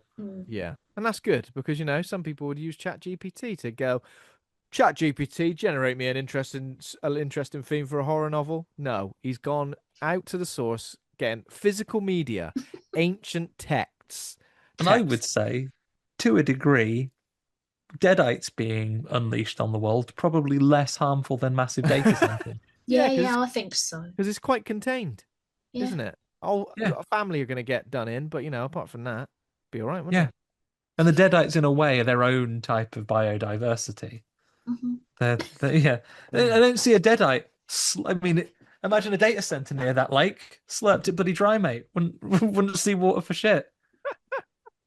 Oh my god! But there's plenty of water in this opening sequence. So two fishermen fellas, and they do that thing where they go, "We're out here enjoying the wilderness. Turn your bloody phone off. Should have left your phone in the car." Oh Don't no! answer your phone to your partner. What's that? You quite like the person you're in a relationship with. You wouldn't last 5 minutes in Microwave Massacre 1979, mate. So they're out on the boat, aren't they? And then they're back on the dock, like fishing. It's raining. They've both cast their lines out, and then he goes off to make a phone call. The one is it? Do we know their names in this? Man one, one, fisherman one, and fisherman two, and basically trying to. Oh, I've caught a big one. Oh no! Ripped the other one's rod off. That's not a euphemism. Ripped the rod right off, taken away into the lake. And then the other guy gets fishes up ahead. Big fisherman vibes. Just the book I finished reading, like the weird, undead spectral figure being fished out on a fish hook. And then he obviously has a big surprise when he sees the head he's fished about the water, drops it back in, doesn't catch that in a net. Oh my god, yeah. So he fishes up a literal severed head, right? Is this of anyone in particular, or is this just that I didn't recognize? Is it just one of the deadites' other victims? Could be someone who gets killed in the cold open of Rise. I would need to watch it again. Yeah, I can't remember. But then before he can step away, fish hooks comes out them like a Hellraiser movie and wraps all around him and turns him into what's the Jim Carrey film where he puts loads of sellotape on his face? Oh, I don't remember. I do remember it happening. Liar, isn't it? Is it Liar's him. Yeah. So I'm just double checking. I feel like the Jessica from Evil Dead Rise is played by a different actress in this one, and I think that's maybe part of the reason I was confused because I was like, okay, I don't recognize that person. I think it is supposed to be her though. I think it's supposed to be Jessica, but yeah, a little bit confusing there. Yeah, but yeah, Jessica gets him with the old fish hooks, wraps him up good and proper, and then drags him off. I mean, it does look pretty damn painful, doesn't it? Yeah, slurped off into the. You imagine your man too. You've just got back, and he said, "Oh, he's kicking off because I've answered a phone call from my girlfriend." What's he done? He's done in the sea, splashing around. I hated this sequence just because I've been really, really scared of like sort of taut wires since I saw two things when I was younger. I saw the cold open to Ghost Ship. And I saw there's a bit in a film, The Haunting, where somebody gets twanged in the face with a snapped piano wire. And that just makes me, I get so about wiry parts. Yeah. And so put your eye out, wouldn't it? Yeah. Yeah, this really upset me because I was like, it's going to do him a mischief and I don't want to see it. You don't want to be twanged. It doesn't go shit, Ben. It's not very good, is it, after that cold open? Good question. Good Powerful question. Cold open, but a taut wire, you're right, Stacey, will come ever so sharp if you're not careful. Yeah, I agree though. It is the same actress. It is. It is. I just looked just looks very different in this one for some reason. Yeah, she has been stuck in a lake for 2 years. She's been stuck in a lake for a while. She's been it happens. Yeah. So he gets he gets dragged off. Just got me saying twang over and over again. And then other fella comes back, sees him in a bit of bother in the middle of the lake, takes the boat out there to try and rescue him. And we mentioned this last week, didn't we, Andy? pulling about someone out of the water and they all of a pulling sudden, someone out of the water and air in half as a trope is great. I got yeah. no problems with it. I feel like it is always works, is always shocking, and I love the reaction of the person who doesn't realize until like right at the last second. Oh, thank goodness! It was really hard to get you out of the water, but suddenly it became easy, and Yeah. just the Oh half of boy. you. Yeah, so manages to pull him out. He's in half. I like the fact we don't see what's going on down there. It's pretty creepy. You can imagine like the deadite like swimming around, like torturing him, just yanking him down, ripping him in half. That's brutal. As the deadite made all those little crayfish into like deadite crayfish to get him. Oh my god, yeah. How far does it go? We can get a deadite dog. Can we get deadite crayfish? Yeah. I don't believe that even the corruption of the deadites could make it into the pure heart of dogs. Yeah. Maybe it's because Well. the dog unfortunately died that Yeah. it was fair game potentially. And yeah, we get a great shot here of the boat flipping over. That's a great shot. Yeah. Dude All in the hands come onto the side, Oh yeah, classic hands coming onto the yank side. him over. Even Jessica like in the water, like up to the eyes and then just slowly sinking below the water was very, very creepy. Again, this is what made me think of a water-based zombie movie would be very good. And then I mean this is pretty horrific. Boils him to death. Mm-hmm. Are we thinking Jessica's somehow created the power to boil the whole lake, or is it just a little contained area around him? Do we think? I think it was just around, just Yeah. vaguely around that, because you see a couple of fish pop up around him, don't you, as well, and stuff. But it felt like a concentrated, I specifically want you to suffer kind of blast. Yeah, I didn't know that's something they could do, but No, that's terrifying, isn't it? That they can like. I feel like all bets are off. It feels like I feel like the more and more films we get, the more we're exposed to like what they can do, and it's just. Well, I guess they can do magic, right? So it's kind of because they are sort of magic zombies. Not that's why the infection thing bounces off me a little bit because I don't think they're infection zombies. I think they're magic zombies. Yeah. Magic zombies. Yeah, exactly. Yeah, boils him to death. We see him crawling onto the shore. Was it a shore really around a lake? Just sort of the lake shore. He's been like boiling the bagged beef. He's been slow cooked. He is like straight off the bone. He's like a corned beef hash, and he gets stood on by Jessica, and we see all the meat, all the lovely supple slide off his hand, which is brutal. And then we see Jessica walk, I guess, to the nearest road to try and wait for just the right time. Mm-hmm. So is the actual act of Joseph taking the Kandarian dagger out of its little bag, whatever it's wrapped in. And that act, it sent off some sort of beacon. This is the first time we've heard of little stabby knife, right? In this franchise. There's a Kandarian dagger in the original one, but it's a big sort of bone. Oh, okay. So it's a big sort of bone dagger, isn't it? Interesting. And then we do a hard smash cut to a twerking arsehole. Which threw me so hard. I was like, what? I bet she might be really nice. She might be really nice, but we'll never know because all we see is her clapping cheeks. I was like so thrown by that. Yeah, it was definitely unexpected. You just didn't know how to feel, did you, Ben? A real hard cut to it. I didn't know how to feel. I looked all around just to see if I was in the right film, and I didn't know how to feel. You're right. I don't know what to do with that energy. Yeah, and it's because we're at a party. Well, we're at like a club, aren't we, in this instance? So it's kind of like it's gone back in time just briefly, right? Just very briefly. Just a mere 10 minutes, I guess. Like what we're about to see in real time. An hour. Now. Did you keep thinking who's celebrating a birthday at a club? Ever so loud? How can you hear? I want a much. When you're opening presents and having time with family, but then we find out obviously that Joseph's brother Will is their club. They own the club, so it's kind of like where they need to be. And already we're introduced very immediately to these this kind of toxic relationship that Alice and Will have got going on. And we've all known someone like this in our lives, haven't we? Just break up. Can't stop rowing in public. For God's sake, embarrassing for everybody. Come on now. And I know this is a very sort of like one-way street in terms of the toxicity, but at the same really time, nice girlfriend and terrible man. yeah, I mean, it's just like God, and I want to say gets what he deserves, despite the fact it's pretty horrific what happens to him. But yeah, basically gets into an argument. There's lots of talk about Will wants to start a family. Alice doesn't. She loves smoking. You don't like it. Disgusting. She loves smoky cigarettes. And Joseph is a bit meek and like never really steps in or tries to truly like get through to his brother.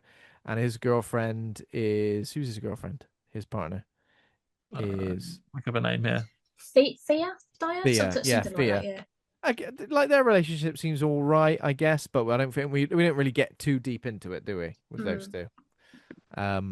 But yeah, a classic. They get into a fight about nothing really. It's kind of about Alice buying a gift for Joseph and not mentioning it to Will. They get into a fight. There's a lot of it gets slightly physical. We later find out that slight physical altercation is just the tip of the iceberg. But yeah, he's drunk and he gets in a car to drive away. Joseph does try to stop him, but kind of just goes, "Oh, don't get in that car, mate. You've had a skinful." And he goes, "Get the fuck out my way." Token pass. It's like when you're out with your parents and they offer to pay for the dinner, and it's you don't need to do that. And they're like, no, no, no. Like, okay. All right, I guess I'll let you. I guess I'll let you. So yeah, and then we kind of get up to speed. He drives the car, and is he like checking the radio when Jessica's stood in the middle of the road? She like walks out into the road and turns with her back to it. She knows what's going to happen. I guess it's all predetermined. All part of a plan. All part of her plan, and she gets absolutely obliterated by car, and it rolls. Does it roll? Yeah. It rolls and then Yeah. like hammers into a tree. He's upside down. Yeah. Rolls, hammers into a tree. He's upside down, And but she he is turns around and conscious. says, "Sucked in. I'm a deadite, and now I'll set you on fire. See you in hell."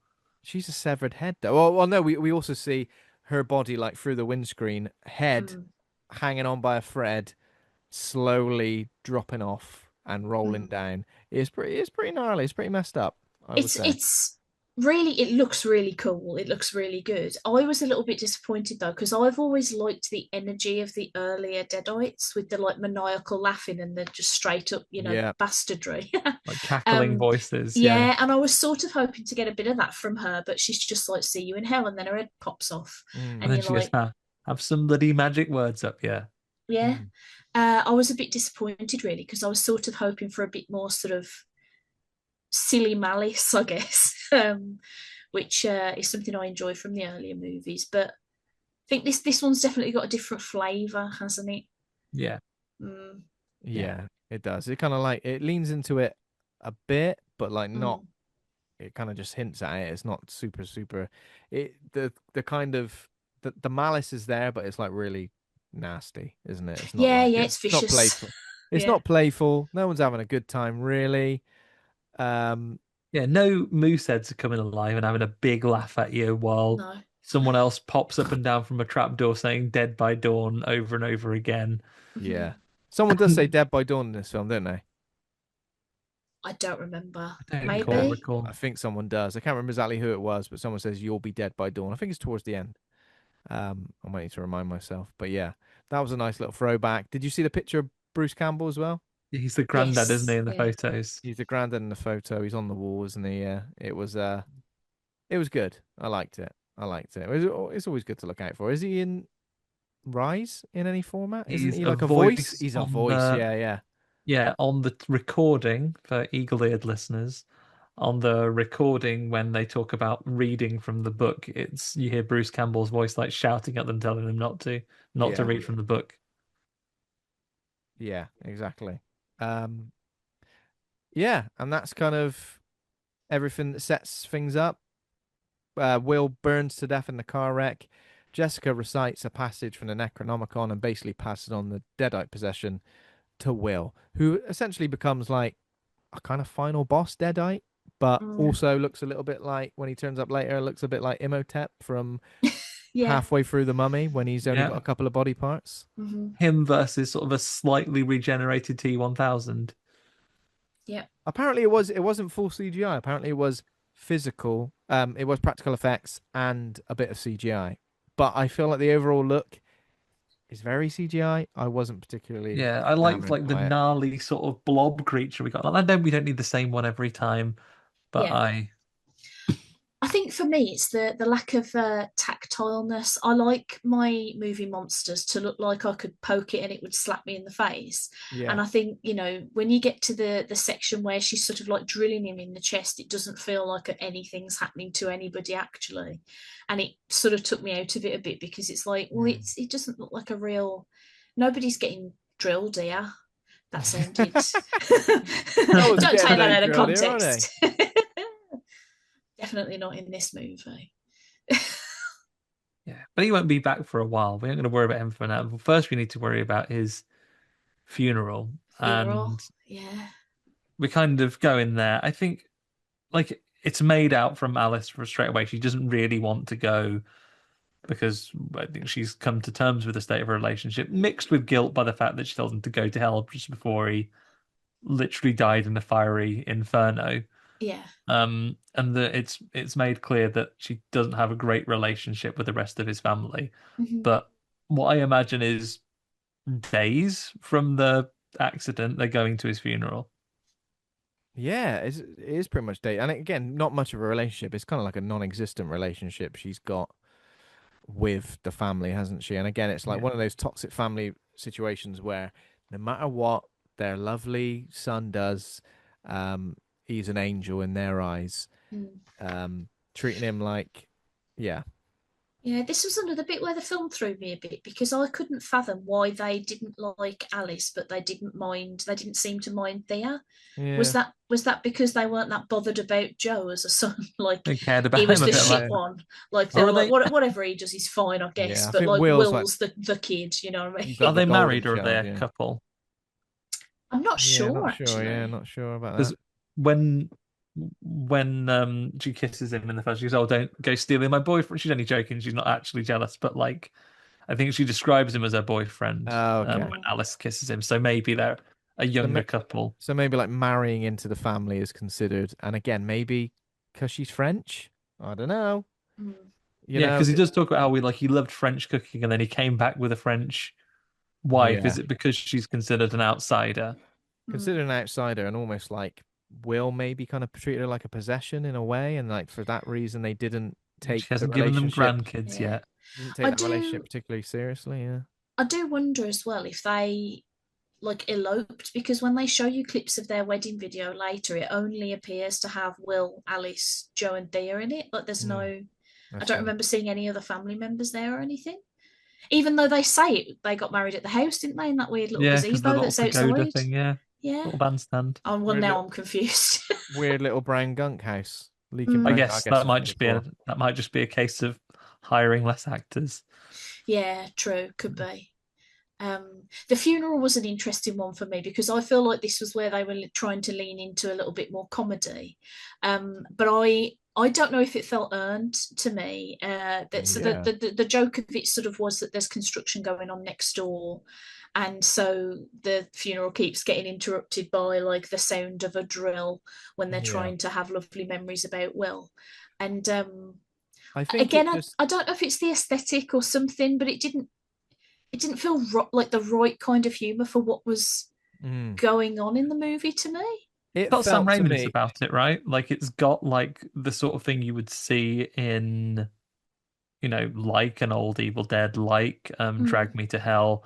What we should have done was it should have been Anton Chekhov's construction company because that's going to come back later. All the tools they're using, get ready because they're going Yeah, to be back later. This is Yeah, that's what they Chekhov's said. smorgasbord is in this It's film. 5 minutes away, isn't it? Yeah, It's 5 minutes away. It kind of felt like rather than being too much like a humor moment, it kind of just for me felt like it was just farcical. It was kind of like mm. this is a farce. Like the way everyone's talking about Will as being this kind of like angel and this great son and great husband and everything is farcical, and that kind of represented it like a very small funeral. This guy owned a club, he probably was Yeah, he's surrounded got no by other mates though. yeah, he's got no other mates, exactly. So he's just someone who's like big in the game but truly has no actual friends. It's just where his is family. Twerking Woman at his funeral? She was there Where the was night of twerking his woman death. twerking at his funeral? Yeah, exactly. All we had was the the guy working at the crematorium, burning him up. Yeah, it just felt farcical and it felt like so awkward. It kind of had that awkward moment. I felt like I was a guest. You know when you feel like you're a guest somewhere, but you're maybe not quite welcome. You kind of just got that vibe throughout as an audience member. You're a +1. That you're just a +1, and then Not obviously even the +1 of like a main character. You're the +1 of one of the cousins. They're looking at you, resenting that they're costing that you spent 80 quid a plate on you. Oh, jeez, come on. Yeah, exactly. And poor Alice, she wore like, comfortable shoes. I think she didn't think it was going to be like what it was, did she? She thought it was just going to be like them cremating the body and that was it. Yeah, I mean, after all, she was dealing with the crippling death and the conflicting emotions of abusive as he was her husband. Yeah. So crippling like, grief. and probably that guilt of like not, telling him to go to hell just before he died. You would feel bad about that, even if he did deserve it. Yeah, exactly. So she's probably not in the best state. Like, 'cause she's living on her own. Those family are all together, and she is just turned up. So she's got active sports on. She's right. Yeah, and they obviously comment about this, and obviously they're very judgmental. This family, they kind of like constantly looking at her, sneering at her, making shitty comments for whatever reason. It's not pleasant to be her in this particular situation. Yeah, so they kind of go through the ceremony, Will's cremation. Will's body gets awkwardly taken in its coffin back. I was going to say backstage then. The backstage zone, where all the magic happens.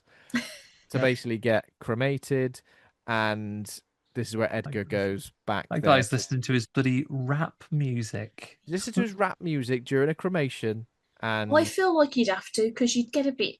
Get a bit down and depressed, wouldn't you? If your whole day was spent popping people in ovens. Like, So you want your stories on. You want your yeah. Whack a bit of DMX on and burn them up. Yeah, exactly. So Edgar wants to say goodbye to his son alone. He seems like the kind of guy who would never really show any emotions in front of the rest of his family or in front of anybody, only in these quiet moments alone, which he does. Sheds some tears, but then he hears a knock on the coffin. Thinks it's the door, doesn't he? Door. Yeah. Thinks it's the door, as you would. As you bloody would. Yeah. So when he realizes it's the coffin, what do you use to smash it open? Oh, I don't know. Oh, I don't remember. Just some sort of implement that was like some sort of tool that was knocking. At first, he tries to like DK fist it open, but he can't do that. He hasn't got the powerful hands of a Donkey Kong family member. So he has to find some implement to bash it open. And what reward does he get for it? His son comes out and gives him the hot hand of Sauron right on his arm. Yep. The hot hand of yeah. Because it's Evil Dead Burn. Do you see? Yeah. He's been in that coffin, hot cup of coffee, got a spoon in there, and he's got it hidden in his hand like Assassin's Creed. And he gives him the hot hand of Sauron right on the arm. He's like, ah! How dare! It's always the biggest shock, isn't it? Yeah, gives him the old hot hand of Sauron, burns him deep. If you listen, everybody, try that yourself on your friends. They'll love it. You're such a meanie.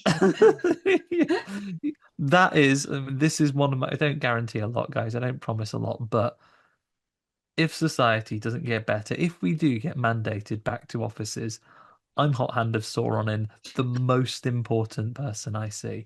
I'm not going to threaten a CEO's life live on a broadcast, but if I'm forced back into an office one day, I'm going to find that hot person. I'm going to pretend I'm walking into a meeting right on the back of the neck. They'll be, oh! And I'll be slightly put out. And I'll throw the spoon away very quickly like an assassin. I'm going to master sleight of hand magic so I can get away with it forever. Just hot spoons concealed about my person. Fantastic. But yeah, that's what he gets for his dad. Do you feel like in an Evil Dead film it set the expectations a bit wrong that we saw our funeral home worker just get sort of devoured off screen? Yeah, that was a bit.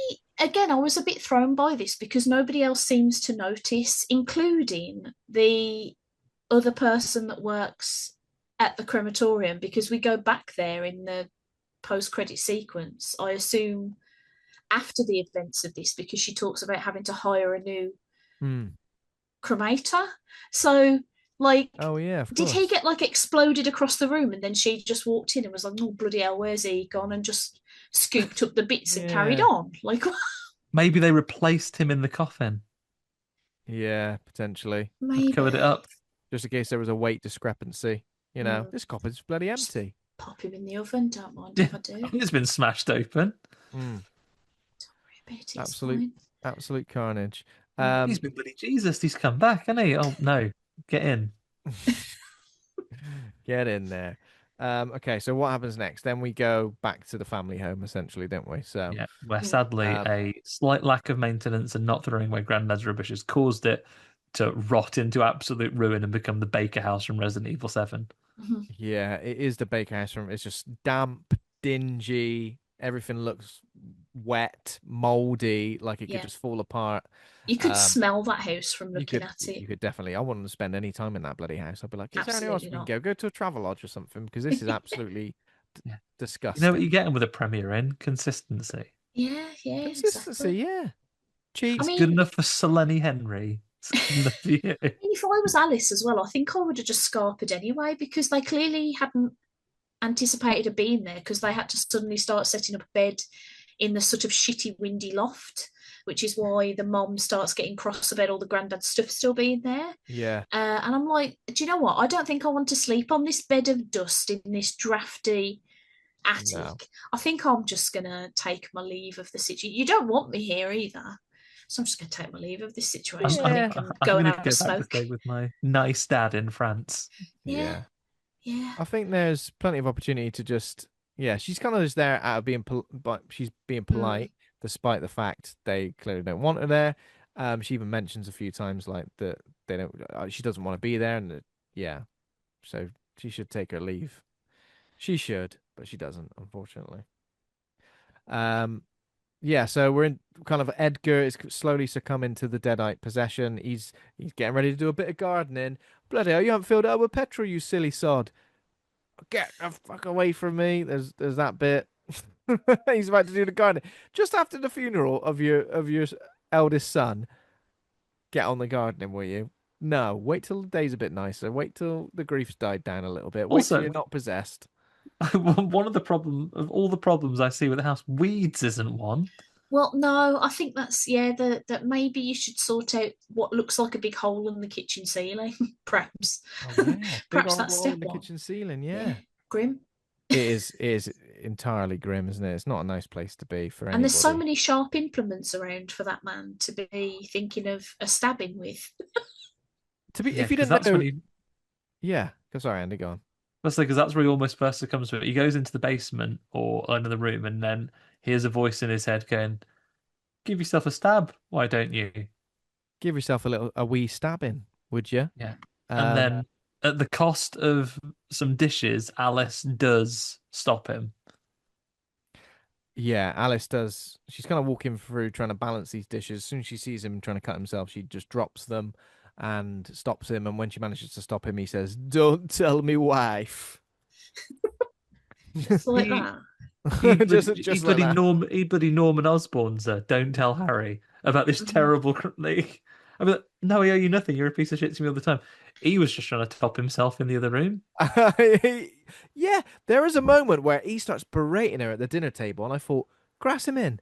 Go on, grass him up, the little... He starts saying some horrible hands shit. Up here, who didn't try and stab themselves in the kitchen just now.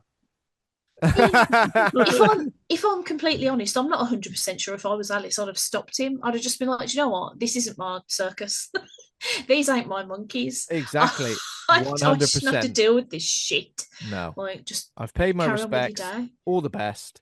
See you later. I don't want to get involved with the bloody restaurant. I ain't in the mood for that. Restaurants stressful at the best of times. Is the restaurant part of the nightclub, or is that a separate thing? Yeah, what's going on? Or does the mom think they own a restaurant because that sounds classier, but what they actually own is a twerk central? There's loads of kitchen scenes, so I assume, like many drinking establishments in the modern era in 2026, you're going to have to serve food if you're going to stay afloat.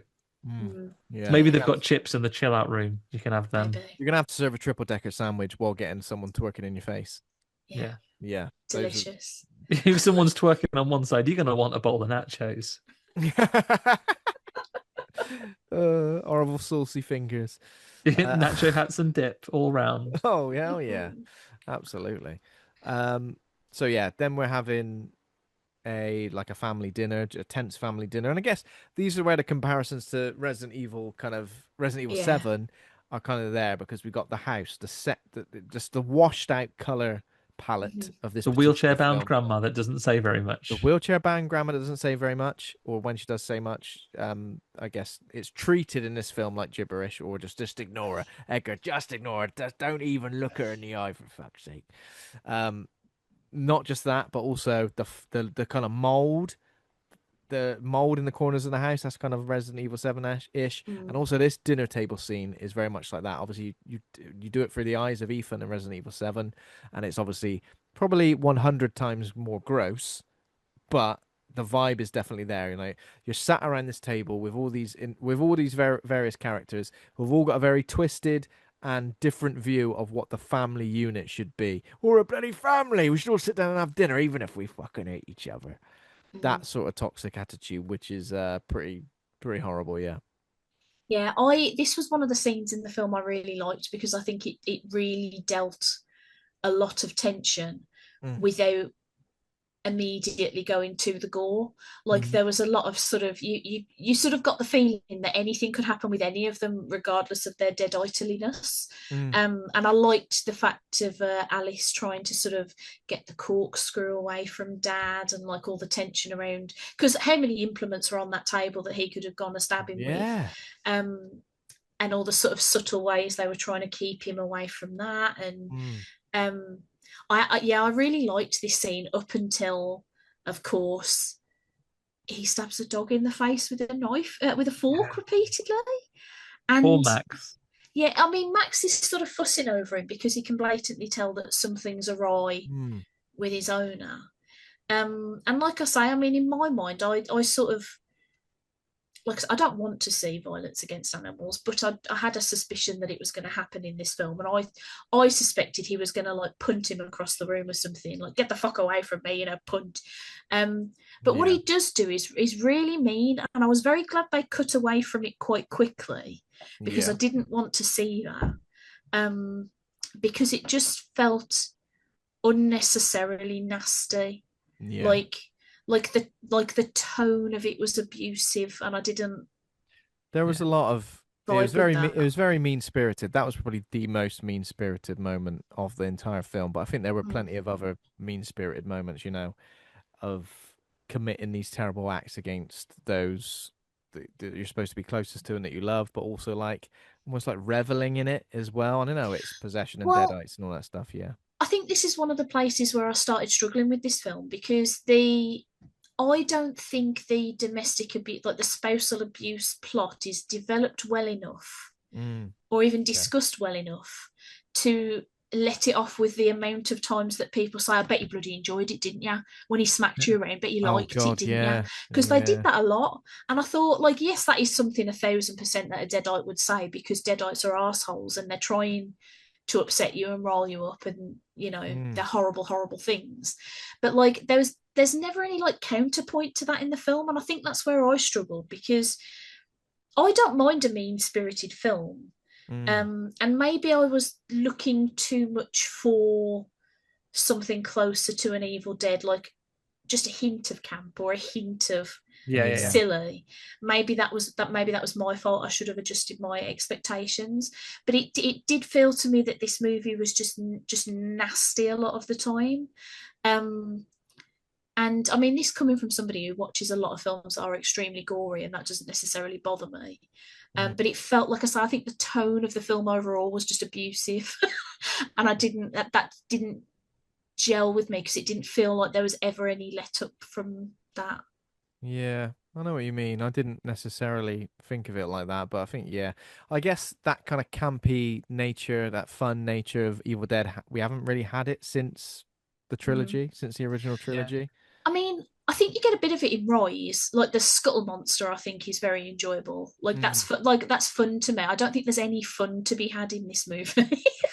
Yeah, it is No. very mean, and I know when you see the violence against the dog, it could be that's you putting your cards on the table to say this is a movie that's like driving an emotional response. It's showing how bad Yeah. this dad has turned. It's Mm. provoking us as an audience to see that there's something terrible. But you know what? For me, if you're going to manipulate me emotionally, make me hate the dad by having him stab the dog, but then make the dog a heroic character towards the end Mm. that does something good. Because effectively, as a deadite dog, you know, doing things with a live canine actor is going to be incredibly costly, incredibly difficult, and you're going to have to either use CG or do whatever. All basically what we get throughout this film is a dog that stops them being able to leave the house because there is a dog outside. Mhm. That's functionally what the dog does, is keep them Yeah, that's true. inside. Again, it's like This is like Resident Evil 1. You can't Yeah. go out the front door because a bloody Cerberus dog jumps in when you try and open the front door. That's Yeah. essentially the same, isn't it? If you're going to do something with a dog, give me something, you know, give me something to rival the thing. Turn it into, you know, because we get that horrible effect, you know, and it's very campy and rubbery by today's standard. The witch in the basement of Evil Dead, where they get a super long neck and a deformed body with hands and claws. If you're going to give me a deadite dog, make something like a truly horrific monster Yeah. out of it, like from the book of the dead itself, the Necronomicon. Turn it into a horrible monster if you've got one. But it I is just actually, a yeah, I think waste it would of have been money. quite interesting if they'd have actually made the dog, even as a deadite, be quite nice. Like if as a deadite the dog was still like loyal to Alice, because he clearly liked Alice. He's like probably the only one in the family that does. Like Yeah. you know, she gives him a little fuss, and he seems to be treated better by her than anybody else. And I think that would have been an interesting take if the Deadites couldn't fully get control of the dog, kind of thing, and if he like the dog helped her out later or something.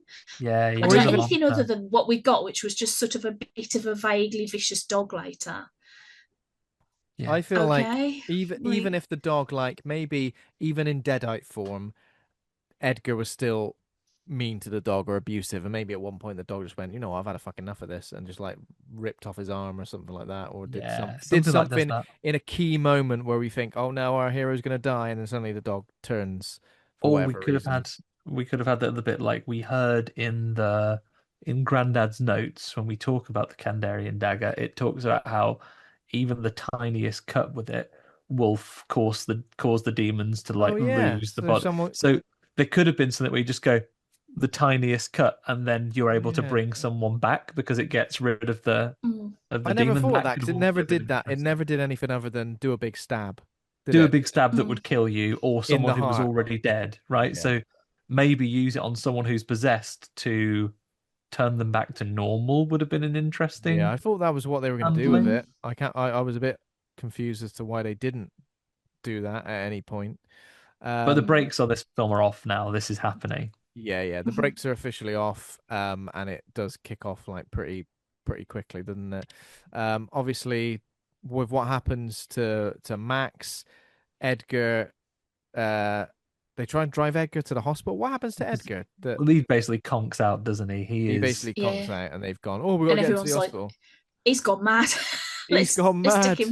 take him to the hospital, Let's lads. so Joseph and Thea, is it Thea? Is that how we say it? Thea attempt to drive into the hospital, but he basically causes the car to crash. A couple of good shots in this, like the shot This is so well shot. from This is outside. incredible action. It's a very Yeah, interesting in-car set piece. Maybe like some of the action choreography is a bit like John Wick. We get loads of stuff going on in this scene. It's It's like a great. martial arts movie. This is like Captain America beating up Nazis in a lift, hmm except Yeah. it's a deadite beating up normal lads. When the when they let the fire extinguisher off as well, like that's a great sort of yeah, visual, isn't it, as well? But mm, essentially, this all builds to the moment of first Thea getting her poor fingers chopped off by the car, Oh, so car good. door. That was obviously in the trailer. And then it's also this moment is to highlight Joseph being a bloody coward, despite the fact that Edgar He had a is bloody gun. yeah. Despite the fact that Edgar is strangling his girlfriend to death, he still can't shoot his dad. He puts the gun to his head, and then obviously then he runs away. And again, this is pretty mean spirited. Like this, especially as it's like violence being committed by a man on a woman in this particular sense, like she's helpless, and he just literally like bludgeons her. What does he bludgeon her with? He bludgeons her with headrest. There's the headrest from the This is nasty, isn't it? Because it is one of the, yeah. again, similar to like sharp wires and stuff. That headrest always does look a bit nasty when it's been taken out, doesn't it? You always think, oh, bet someone's had an accident with that before. But he basically puts it through her neck / mouth, doesn't he? Yeah. A couple of times. A couple of times, yeah. Yeah. Killed with the headrest. How fast, Ben? I know, from everything I know, you're reasonably fond of your dad, but if he was strangling Charlie, how fast would you shoot him in his head? If he'd already stabbed your dog?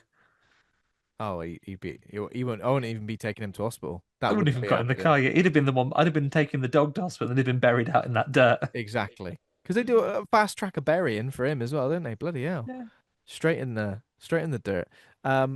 Okay, so obviously this whole set piece happens, and then while Joseph and Thea are essentially making their way back to the house, this is when Alice stumbles upon Benjamin's research is she in the shed at this point? Yeah. In the shed. Some of his research, because obviously they were bagging it up and they were going to throw it out because the mum didn't sort of believe in it or thought it was a load of old nonsense. She's going to throw it away.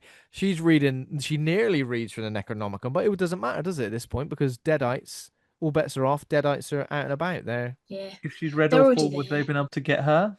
Maybe. Yeah. Oh, right. Okay, I see. She gets attacked by a possessed Max. How does she get away? Just does some running in. Just does some running in. Leave me alone, Max, for God's sake. Does some running in. Good old Max. Doesn't get her. And then that is when she arrives. Again, this was a moment from the trailer, is when Joseph comes home at this exact moment. And then there's a knock on the door. And they bloody open it like a bunch of chumps. Yeah. Why would you open the door after he comes stumbling in, walking backwards, all like fucking hell? Like, God's green earth, would you open that? Would you open that door at the knock? Yeah. I'd have gone sneaking up and put the lock on it, maybe. Yeah. No one's home. Put a little sign out that says, if you do not answer, we do not buy and sell from callers at the door. Have your ID ready for inspection. Yeah. Yeah, although I've got to say, I do like this scene when she comes in and she pops the headrest out of her neck. Yeah. I do.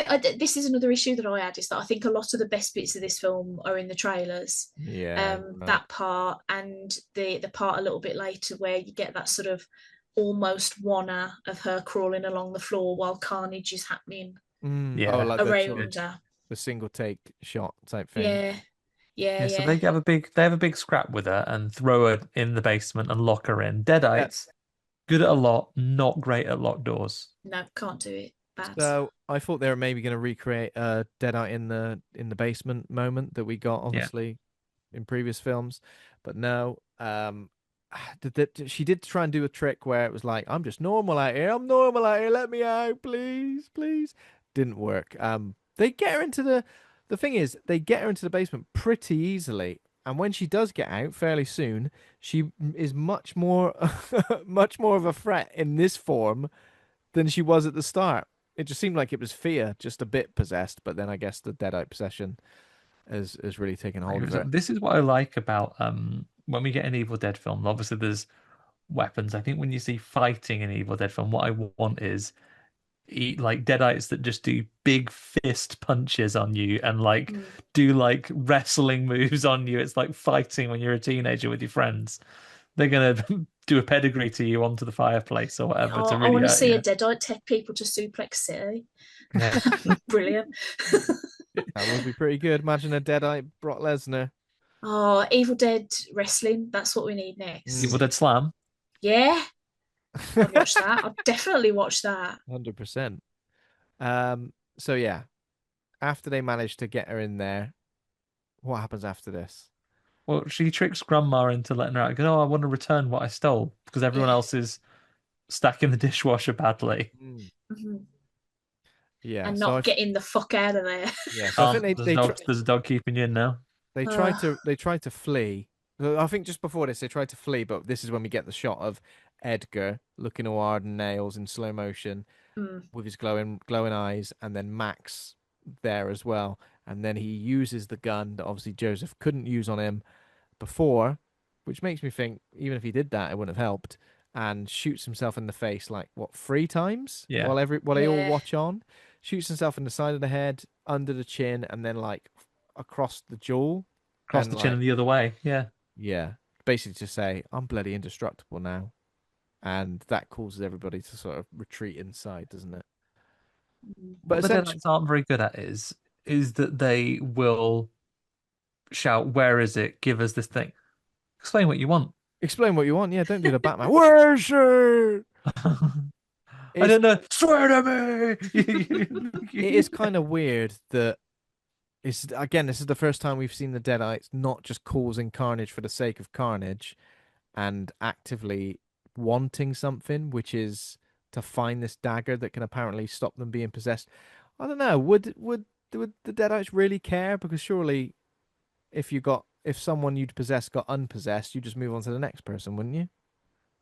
Or Really? like, it's not exactly a Deadite WMD, is it? Like, oh no, with this weapon they can kill us one at a time with One a at a stab. time. Yeah. Lit with a And it's tiny not little like stab. it's not like the book isn't going to. So like somebody might go around and kill all of the Deadites that happen to be there at the moment, but if somebody else, even a couple of months down the line, finds those papers and reads the words again, boom, they're back. So it doesn't matter. Yeah. Just all you And need is for some nosy twat to read a book they shouldn't read. and what's the goal of the Deadites? Have they really, I mean, they like to cause a lot of carnage, they like to do bad things, they like to be the evil dead, but do they really have the stomach for the administration that comes with actually running the world? Do they want there to be an Evil Dead world? I don't know if I've What ever. happens once everyone's deadite? Yeah. I don't think I've ever Do they really just got the get on with vibe. it after that? Does deadite Stacey still have to go to work? I don't think I like that. What kind of happens in Evil Dead Ash versus Evil Dead? There's not like a big plan for the Deadites, really, is it? They just Do you know what? It's been a hot minute since I watched that, so I truly don't remember. I just remember there being a lot of fun in that. They There just was get on with there was it. They puppets once. That was fun, wasn't it? they just do fun things week on week. Sometimes his mate's got a mask on his face that is sort of possessing him, like the front cover of the Necronomicon is on him, Mm. and it makes him do bad stuff. Yeah, it's a wild time. Lucy Lawless is in the second season, I think. I believe so. Yeah, yeah. amazing. But yeah, I think the end goal is, I don't think it's world domination. I think it's as much carnage as possible, and not, to not get killed by this pesky little dagger. So everyone kind of barricades the house, and this is when Thea manages to trick Polly into letting her out. Oh, you've come back to return my money. Yes, I have actually. I've come back to return your money, and that's when That's sucked in, battered. Thea gets out, and for some reason this time, far more of a threat and fucks everybody up. She does a ceiling walk. Oh yeah, she like does a like. Where's she gone? Really behind. There's a ceiling walk, and then we get obviously the infamous dishwasher scene. There was a moment earlier where I keep saying the mum, but I'll just remember Susan. Susan? Yeah. Susan put a load of skewers. There are always a few things. Kebab skewers. When you're doing the washing up / putting stuff in the dishwasher, there's always a few things you don't really want to bother with. Kebab skewers is one of them. Where I'm like, oh, this is a nightmare. Just give them a wipe in the sink. Just give them a wipe in the sink. I ain't put them in there. And yeah, this is a pretty nasty, brutal moment where. Also in the trailers. Where he's backing away from Thea. She says, "Boo!" He falls backwards. All the sharp bits in his back, and then she climbs on top of him as well, like pushing him down, and we see the dishwasher door kind of like just creaking and then collapsing under the weight, and hinges. And then I don't know how or I don't know how Joseph manages to get up off of that and rip the door off and then use it. I think the combat goes into the other. I think the combat moves to the other room. Does like Alice come and help him or something like that, or does she go and deal with Alice or try and catch the grandma going up the stairs? She's been strapped into a chairlift like Mrs. Deagle. I think that chairlift's used pretty well. Yeah. Because we see him obviously when grandmother's possessed, she gets tied into it and Slapped off down it, and she goes away like that little gif of that boy waving as he goes down the slide. Yeah. That was the one bit in this film that I did genuinely laugh at. I was like, okay, that more of that comedy. That's very funny because she just looks so disgruntled. Like, I'll get you of it. I'll get you. I will be back. Like, I'll be back. Just like slowly. That was great. That was really funny. Yeah. Absolutely. So either way, eventually he gets free and absolutely pounds her face to custard with the dishwasher door. Mm-hmm. And this is pretty brutal. We get some super nasty close-ups. It looks nasty, and we return to this smashed in face a little bit later as well, which is Grim. pretty nuts. So Polly possessed by a deadite after that encounter with Thea, which we didn't mention, where she takes out her dentures, gives them a little lick and a suck and a spittle, and then puts them back in her mouth. So obviously that, again, I feel like the deadite could probably possess her in any way, but manages to do it via saliva. The grossest way possible. The grossest way possible, yeah. I'd have gone like a demon knight way if maybe this is implied, but maybe gone a demon knight way where you're offering the people something. I'll tell you what, let us possess you if you want. Your brain is all muddled and not working, because she'll still have moments of like being coherent. Yeah, she could be like, your brain's all muddled. If you join Team Deadite, we'll fix all that, because we are a hive mind of some kind. Because she says something like, poor you, like so confused. I guess it's like something that maybe the Deadites haven't experienced all that much, you know? It's one of those things that it's new to them. I don't know. I wasn't sure. Yeah. Well, they can read their minds to a certain degree and know how it's working, or she understands what's going on. Or maybe because they have the memories of the people they possessed. But I would have gone with, rather than it being implied that it's the saliva, seeing if they could get her on board by offering her something. Either way, Grandma turns to get up the stairs, and they do say, "Oh, do us a favor, will you? Has the the mom has gone upstairs first, right? And she scares her by standing up in the bed, sits up like the Undertaker after she's tucked her in." And then says, "Yeah, I'll look over there. Your husband's at the window," and he does a little bit of Salem slot and says, "Let us in the window and cop off with us, will you?" Yeah, I mean, there's a very prolonged macking on. There's a very prolonged snogging sequence with a lot of, I don't know how I felt about this. Drippy blood. Yeah, a lot of drippy blood. Wasn't keen. I've got to say. Could have been worse. Poor old fellow with holes in his head, copping off with Susan, and it seems like he's kind of like manipulating her to a degree into so obviously to let him inside, but also to let him then possess her. Yeah, she gets a dead eye after that as well, doesn't she? Yeah, it's a very sort of like, we're a family. Don't you want to be a family again?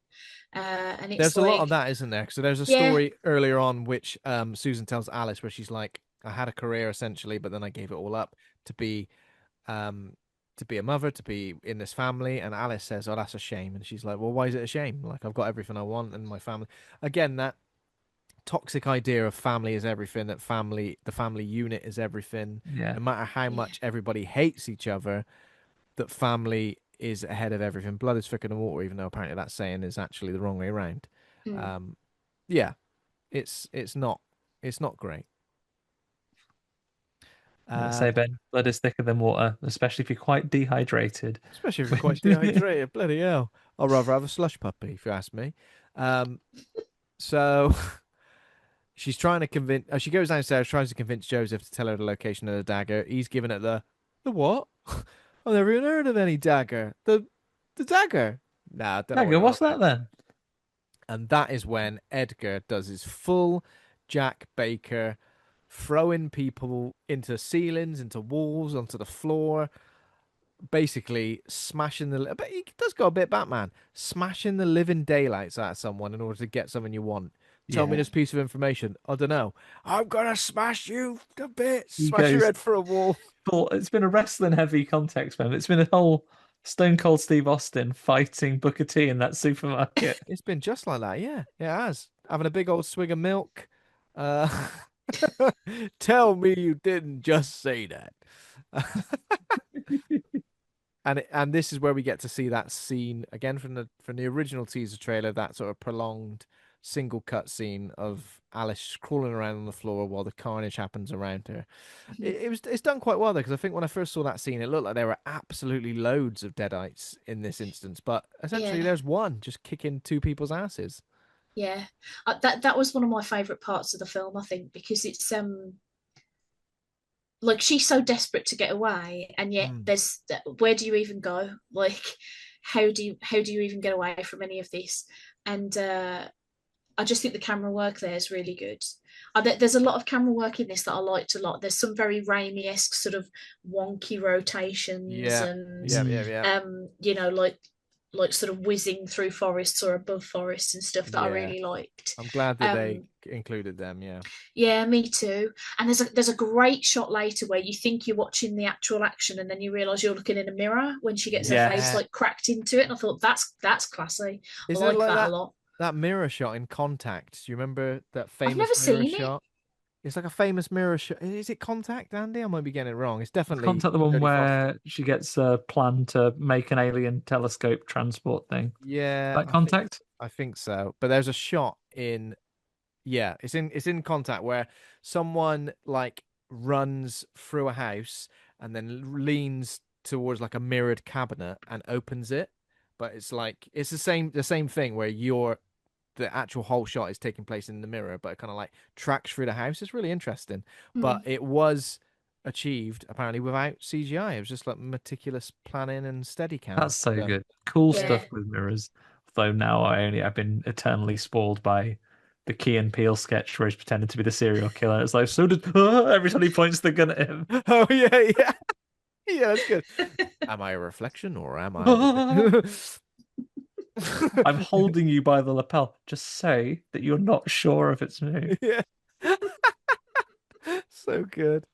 And then then we get this constant like fight sequence. Who's she fighting at that point? It's Polly, isn't it? It's Polly and a little bit of Susan. Yeah. Like is in the fight as well, and then like they're all being thrown around. There's a moment where like she tries to get Susan to press the trigger on the like weed whacker thing, because she's not fully possessed, right? No, I don't think she's fully possessed. She's like one eye possessed. And then Susan goes to do it, and that is when they manage to hide in the bathroom. Alice is like, right, I'm tying you up because you can't be trusted. You're gonna put the weed whacker on and chop me bloody head off. Oh, and no, right. I'm just gonna be full demon now, though, soz. Yeah, sorry about it. Old Polly, the deadite, when she's a full deadite, and she's got her teeth are out, and she's got those little gummy fangs. Terrifying. Very scary. Yeah. When she starts using the piece of like, I don't know, glass or crockery or whatever to start sawing off her own leg, got me. When like she's at the bottom of the stairs, she's been dragged down there because her leg was tied to a steno. Oh yeah, she gets the bit of glass that she sticks in her eye, and then she starts using it to try and saw her leg off. To, like, saw off her leg. Yeah, amazing. I was just like, damn, grandma. Damn, grandma. Yeah. Wow. The bathroom bit has another shot that I absolutely adore as well, which is when they're having a bit of a scrap in the tub, and Susan gets Alice like sort of wrapped in the shower curtain, like sort of round her neck and over her head, and then sort of crawl walks up the wall onto the ceiling and then starts hanging her from there. But the camera work is such that you can't even really like, it's so cool. It's very such a cool rotation, isn't it? Very Inception, like that Inception hallway moment. Yeah. I love Alice's escape from that as well. Genuinely, like hands over my mouth at the cinema where she grabs the Gillette Venus and like rubs it across her face and is like literally like peeling a potato, like taking like Gillette lines Venus off her. Yeah. This is what we were going for, the cheese grater again, weren't we? Like, This is evil at its best, like making you look at things around your house, which used properly, you will never hurt yourself with, but you always know, you could really hurt yourself with this because the chance in your day-to-day life, you're not going to get your razor and scrape it down your face unless you're Mac from Predator, and that's how he shaves in the jungle. Dry look at shaved him. with a single blade bit. Yeah, if you're not him and you're using these things properly, that's not going to happen. But never look at cheese graters or loaded dishwashers or now inverted commas safety razor ever again in the Yeah. same way, because you can cut someone so deep it comes off them like carrot shavings. Oh.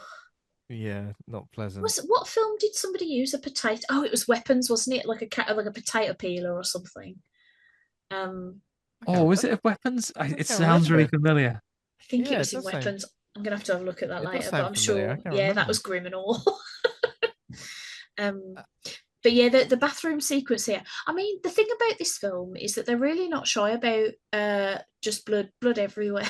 Just blood everywhere. Oh my god, we've got about Polly sticking the bloody pen in her ear, in Alice's ear. Oh, The yeah. sound design was so good. So good there. So good. Like you could Yeah. almost, the fact when something like that happens in a film and you can like feel it, you can like Yeah. feel it in your bones and you're like, oh god, and you hear it kind of like pop through and then she tries to pull it out and then it gets stuck and she And has to that go sort get of the fuzzy, tweezers sort of and staticky. Yeah. it's Yeah. it's very good. Awful. It's awful, yeah. Alice like gets up into the attic, doesn't she? She manages weed to saw whackers through. Susan, yeah, and then weed whackers the ceiling and It climbs says here in. it's like a rotary saw, but it's kind of like a spiral. Yeah. I guess it must be a rotary because it can't be a weed whacker. Yeah, That's it's not. a little wire that's going to like strim them to death. Yeah, Yeah, but it's almost like a Just proper tickling their faces industrial gently. size one because he was going to use it for the garden, wasn't he? Yeah. Yeah. I think, Ben, what's happening there is we are protected by the European Union's higher standards for the safety of equipment. Still to this day, that Brexit shit hasn't hit us yet, so we don't get such dangerous, unnecessarily deadly tools in this country. But yeah, I think it is for giant storing bladed hedges garden weapons. storing hedges at a distance and so on, which could literally de-sealing your bathroom if you want to. But yeah, all those other things you mentioned, like we've seen like just violence after violence of these tools, and we've been waiting for this, whatever this rotary cutter is, to be coming into play, and we first see it on ceiling. Yeah. Also, we forgot to mention that the younger son was made to snog his wife's half head. Yeah, yes, he was. Yeah.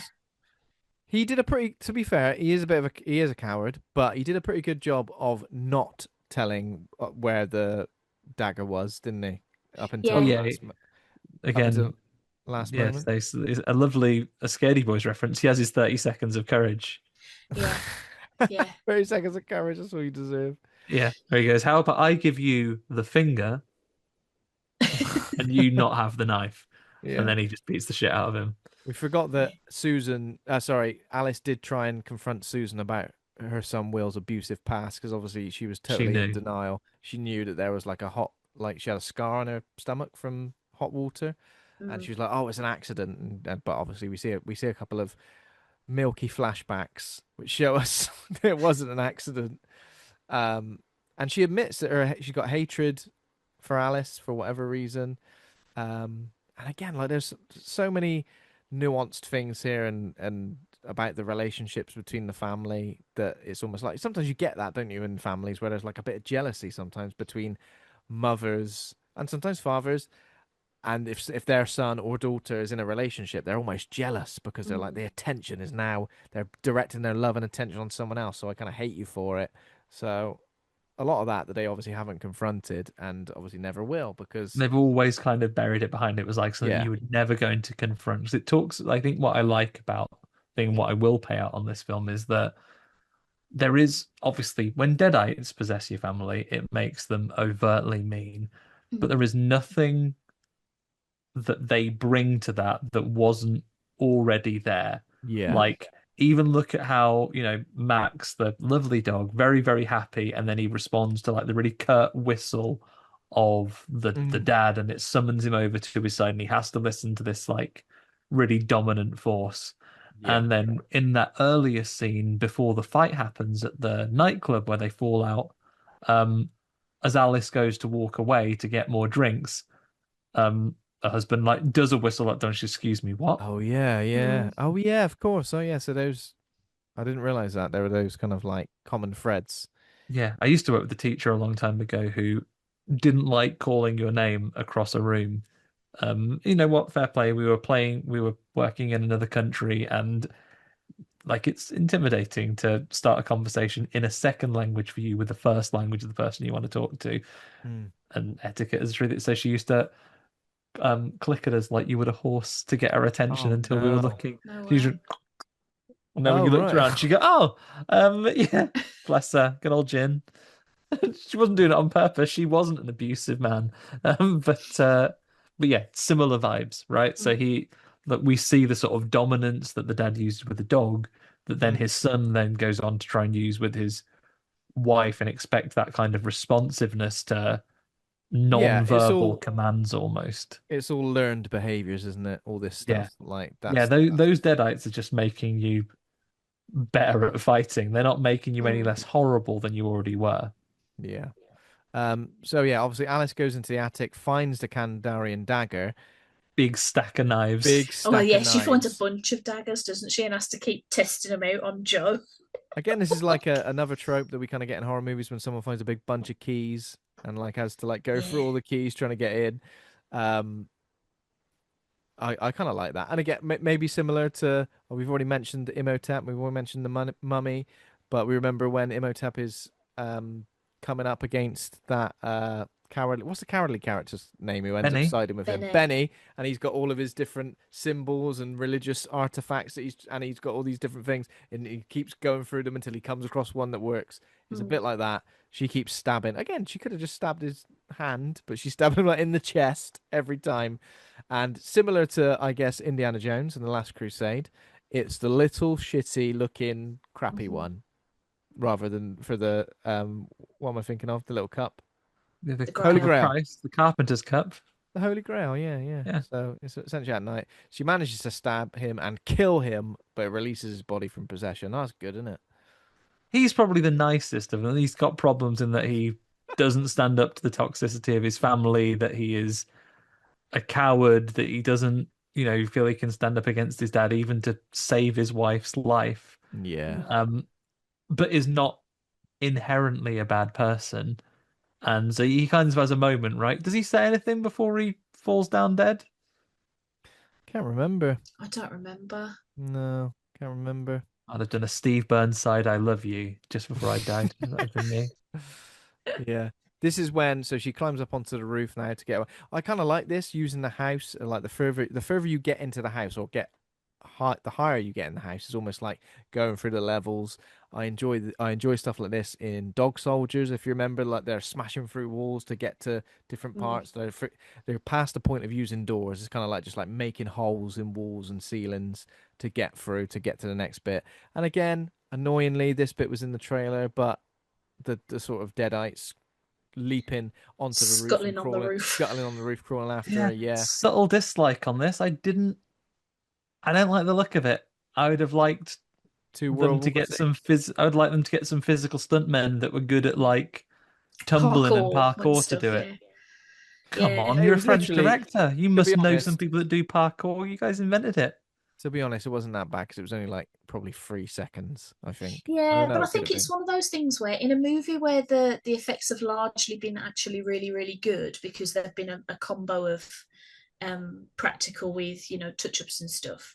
I think things like that then tend to be a little bit more noticeable because you're like, oh, but you made so much. Like the dad's face, he shot himself 3 times and he's got like half of the one side of his face missing. Like he spends a good chunk of the movie like that, and he looks fantastic. Like it looks like somebody's had bullets shot out the side of their face. And so I just think you could, for 3 seconds of people scuttling up a roof, you could have got a couple of people. You could have got some scuttly fellas. Or your second option. Yeah, I'm with Stacey on that one because like I noticed that 3 seconds and it took me out of the action of the scene where I was like, well, that looks a bit. That looks a bit off. Yeah. Because the alternative is if I get it. Parkour lads, maybe they're in demand. Maybe they all got tired after doing Punisher Warzone that one time. But maybe there's Assassin's Creed mocap to be doing. Maybe Ubisoft have got them all on contract. But your alternative is just don't do it. Shoot a different angle. Shoot her running up the thing and then hearing noises, and then have them looming over there and they're both there. Just do it a different way. Yeah. So when she's flees to the roof, she drops the dagger. And then is when she goes down a chimney like bloody Santa Claus. I think this was a good sequence as well, like going down I the like chimney this bit. and having the deadites come after her because she managed to decapitate Susan. It's a really gnarly sort of scene, close You've up. still got the dangerous weed clopper. Yeah. And it's doing the business. It's absolutely doing the business. When you find when you're playing a game and you find a weapon that you like, you use it for everything. This is what she's doing. She manages to fatally wound Edgar with the saw as well before setting the house on fire. Evil Dead burn, just in case you forgot. Evil Dead burn. Evil Dead bloody burn. Poor old Max tries to attack her as well, and she manages to kill Max with the dagger. Just nip his ear, let him. Actually, would he have died anyway because he'd been stabbed up? I think he'd have returned to being just dead. He'd have all dogs go to heaven. Never thought I'd recognize that film twice in a single episode. Yeah, and it's been hinted at, but finally Will arrives. Final boss Deadite. He's been, I guess, watching from afar, and he's in this weird state of half decomposed. I don't know. He's sort of half there and he's half not, and there's bits missing, and I don't know. This is where it started to lose me a little bit because I was like, I feel like for an arc for Alice, she did need to confront him at the end. I get why that's a thing. I didn't fully understand why he appeared the way that he did.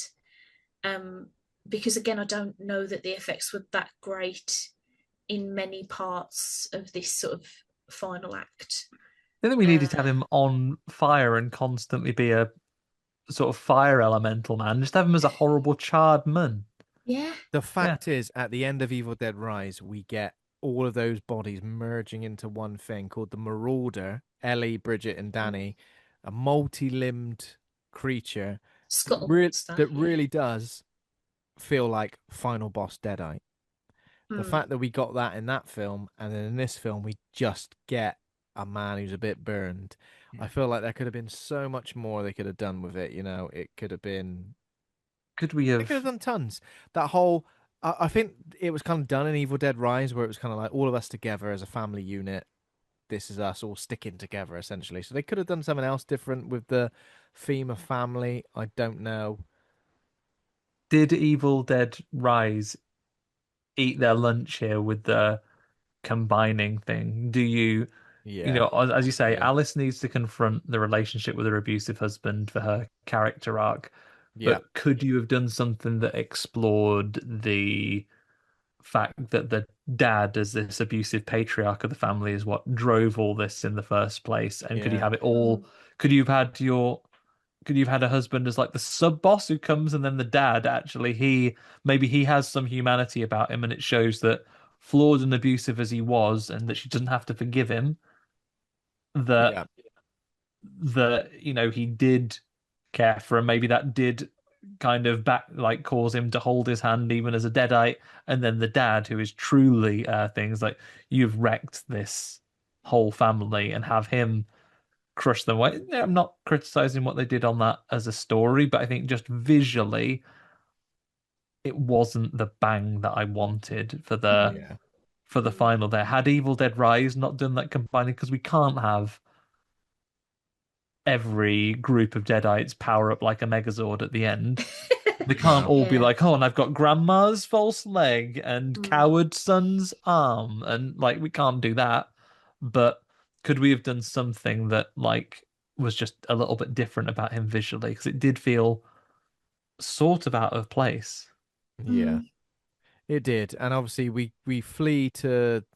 go to the building site, essentially the construction site. Old Anton Chekhov construction code. Yeah, this is where we get one of the scenes that actually made me, because I'm not that bothered by gore. Obviously, I watch a lot of horror films, and A lot of them are absolutely gross, but there are certain things that I can't deal with, and one of them is ankle injuries. Yeah. And oh boy, do we get an ankle injury in this scene that genuinely made me like, ugh. We get an ankle injury that would render anybody completely done. Yeah, There I'd is be like, no do you know way. what? What am I even fighting for at this point? Just have me, There ain't no Christ. way you're getting out of that.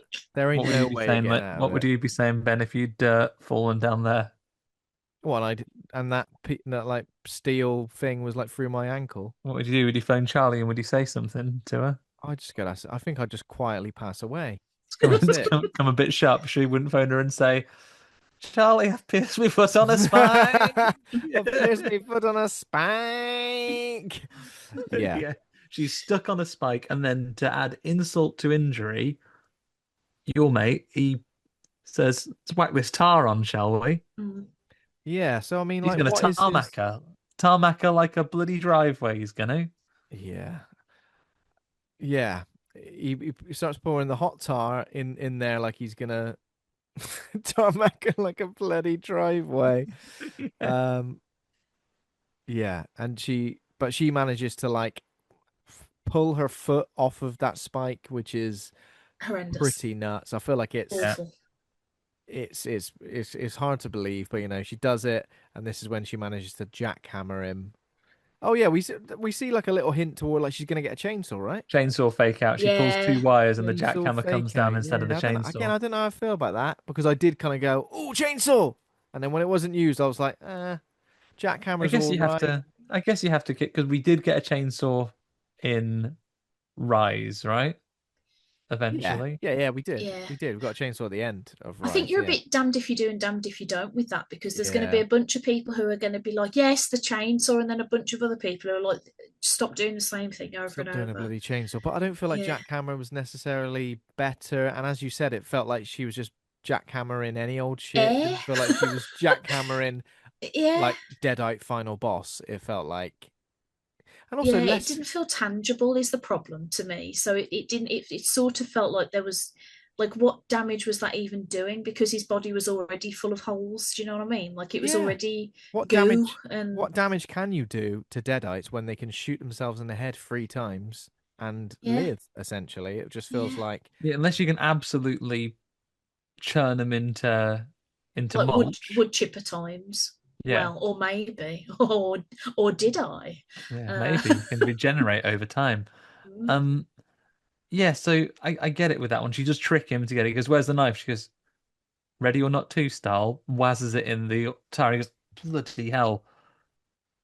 I've got to safely retrieve this this knife from the impenetrable tar so I can destroy it." You know what would destroy a knife? Hot Probably tar. hot tar, I would have thought. Yeah. I almost felt like at this point, I felt like the motive of the Deadite to get hold of a knife and destroy it just didn't sit right with me. I didn't believe that that is something that these Deadites, but everything I knew about them and all the films I've seen, I don't know. It just became like a MacGuffin, didn't it? We just had a MacGuffin that the Evil Dead films have. You've already got a MacGuffin in the Evil Dead films, which is the Necronomicon, essentially. So to add this in, I wasn't entirely convinced. I found it a bit lame. It felt like they were trying to sort of build up a bit of lore, like let's beef up so it, because every movie can't just be someone's found the book and read it out loud like an absolute chump, like that can't be every film. No. So maybe we'll have one where, you know, there was a secret group of people who'd come across the Deadites and they'd Oh make yeah, this we didn't even dagger. mention that. What were they called? The Circle of Wise circle Men. of, there you go, yeah, very lame, extremely lame. Come up with a better name, lads. But like it felt like they were trying to circle. we're all we're so all wise. What if it turns So out wise. it's the magic circle, whereby it would mean that technically, canonically, the enemies of the Deadites include Paul Daniels, Stephen Mulhern, and first non-human member Sooty. Sooty? Sooty's in the magic circle. Imagine Sooty with the little dagger. Oh, that'd be so adorable. Horrible. No, Sweep would never be a Deadite. Sue Panda, though. Sue would. Oh yeah, she'd be nasty. She'd say Absolutely. some horrible stuff. I mean, if Sooty became a Deadite, at least you'll be able to hear it if he was saying those horrible deadite things at you. You'd have to really get in close so you could whisper in your ear. Do Americans know who Sooty is? They've got Google, Probably haven't they? not. You've got Google You've Americans. got I tell you you've what, got Google.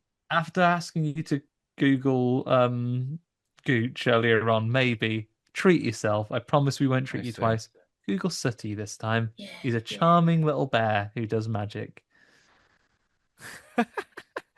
Yes, indeed. Okay, so and yeah, then he's an enemy of the Deadites, as we established. paramedics arrive. Again, I don't think we've had this Oh, in a Evil before Dead that, movie, sorry, have we? Ben.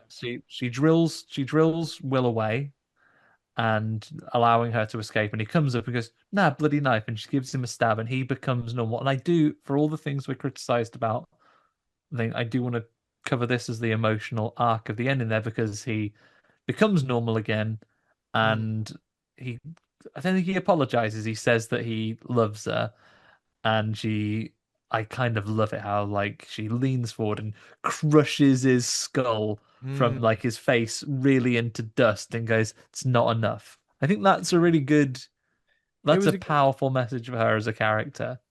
Yeah, just reducing his face to mere mush, Yeah. just crushing him to dust. Good stuff. Have we ever had paramedics turning up at the end of an Evil Dead movie? Did we get that in Evil Dead Rise? Or like the police or anything? I don't know. I truly don't remember. I don't know if we have, because they had her all wrapped up, and then we get like a ready or not ending moment where Alice says, "Got a cigarette?" And she goes, "Oh, I'm not supposed to give you it." Gives one, gives a cigarette, and they do.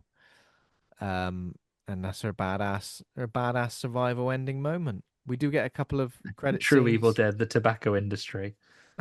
Exactly. There's a mid-credit scene where the still possessed Polly has escaped the house, crawling down the road.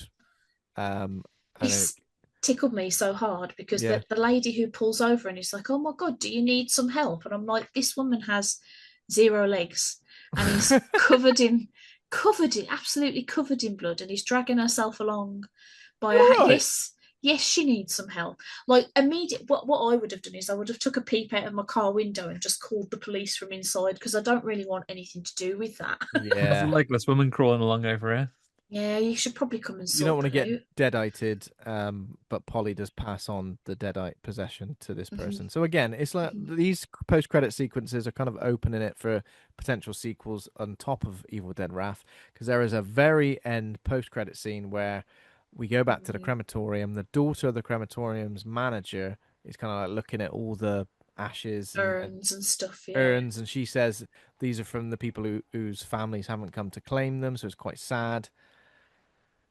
And then she finds Ellie's unclaimed ashes. Yeah. Now this is kind of weird, because this kind of does a whole supernatural ghost deadite thing, which is not I don't not in keeping with the franchise. Yeah, I didn't quite understand this this end credit sequence, because as I mentioned before, it's annoying that it's a dangling carrot that's probably not going to get resolved in the next movie, which is already going to be like almost 2 years away. Yeah. But also because, again, I was very fixated on the rules of the possessions by the end of this film, because they were trying to put rules on it, I suppose. And so for her to sort of not only have gone through, like, did she go through the wood chipper and then get cremated?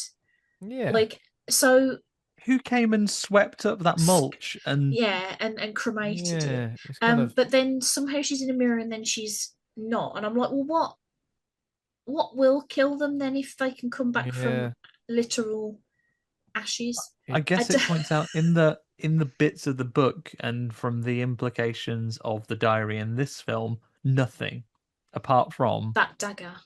That dagger. Or just like stick it in the ashes and stir it around a bit. And I guess in fairness, the Evil Dead have appeared in mirrors before, because Ash and Evil Ash in the second one where he comes out and strangles him, which makes his hand go funny. Okay. And then the Evil Ash in the mirror when he shatters it and makes the little My Fair Lady ones. They're very good. Yeah, of course. Yeah, so maybe maybe they do live in the mirror dimension as well. But it's strange that it would necessarily look like a person we've already seen. if not Yeah. for the film creation reason of people liked that character. And as I learned on the internet this week as we built up to the release of this film, super thirsty for Deadite Mum. Oh, okay, yeah. I saw lots of hear In a me out. deadite form as well. I heard a lot of hear me out threads on that Okay, this week saying, is it weird that I find Deadite version really sexy? And the answer that most people were giving was yes. Yes, No judgment here. Yes, it is. For God's sake, don't watch Dead Girl. I mean, this is pretty mean spirited in terms of she absolutely just bludgeons a kid to death. Right? Twists her head off like a bird, right? Twist her head. Yeah, it's At pretty. the crematorium that should not be open. Yeah, it says yeah. Because a murder happened there like yesterday, I guess. Yeah, a murder happened there yesterday, and all the surrounding grounds are covered in goo. Yeah, in bloody goo. There's a massive tar leak over there. But there Someone we go. spilled this tar overnight. Yeah. There we go. That's the end of Evil Dead Burn. It's weird because when we started talking about this, I was a bit like, yeah, I pretty much love this one. It's as good as Evil Dead Rise. But now we've discussed it. I think I have officially come to a conclusion. So with that in mind, we need to rate the movie A to F. Pluses and minuses allowed. Rate good or rate bad. How would you like to rate Evil Dead Burn, Stacey? I think I'm gonna give it a D. There was more in this that I disliked than I liked. I think I thought the effects were fantastic. I thought the lead was fantastic. I liked a lot of the direction and the camera work. There was an awful lot of stuff to like there. I quite like the score actually. We didn't mention that by Double Danger, I think it was. No, the score's great, yeah. Really enjoyed the score. But I don't know, I think overall I don't think it needed to be about spousal abuse actually. And if it was going to be, I think maybe that needed a bit longer in the oven before they took it out. Yeah. And I don't feel like that was done quite as much justice or with as much sensitivity as maybe it should have been.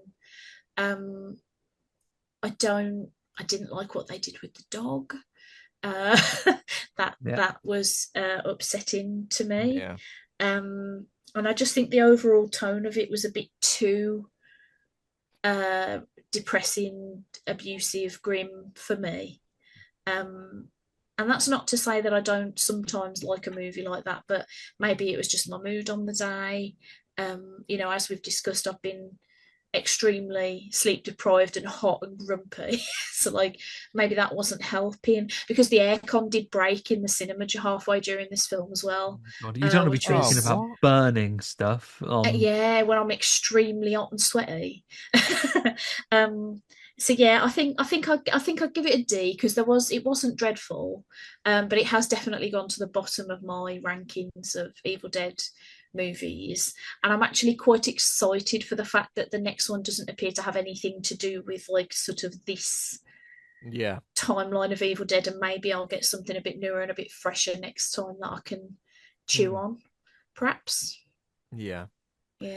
I mean, this is a really tough one for me, because as I said, when I came out of the cinema, I did kind of feel like I really liked it.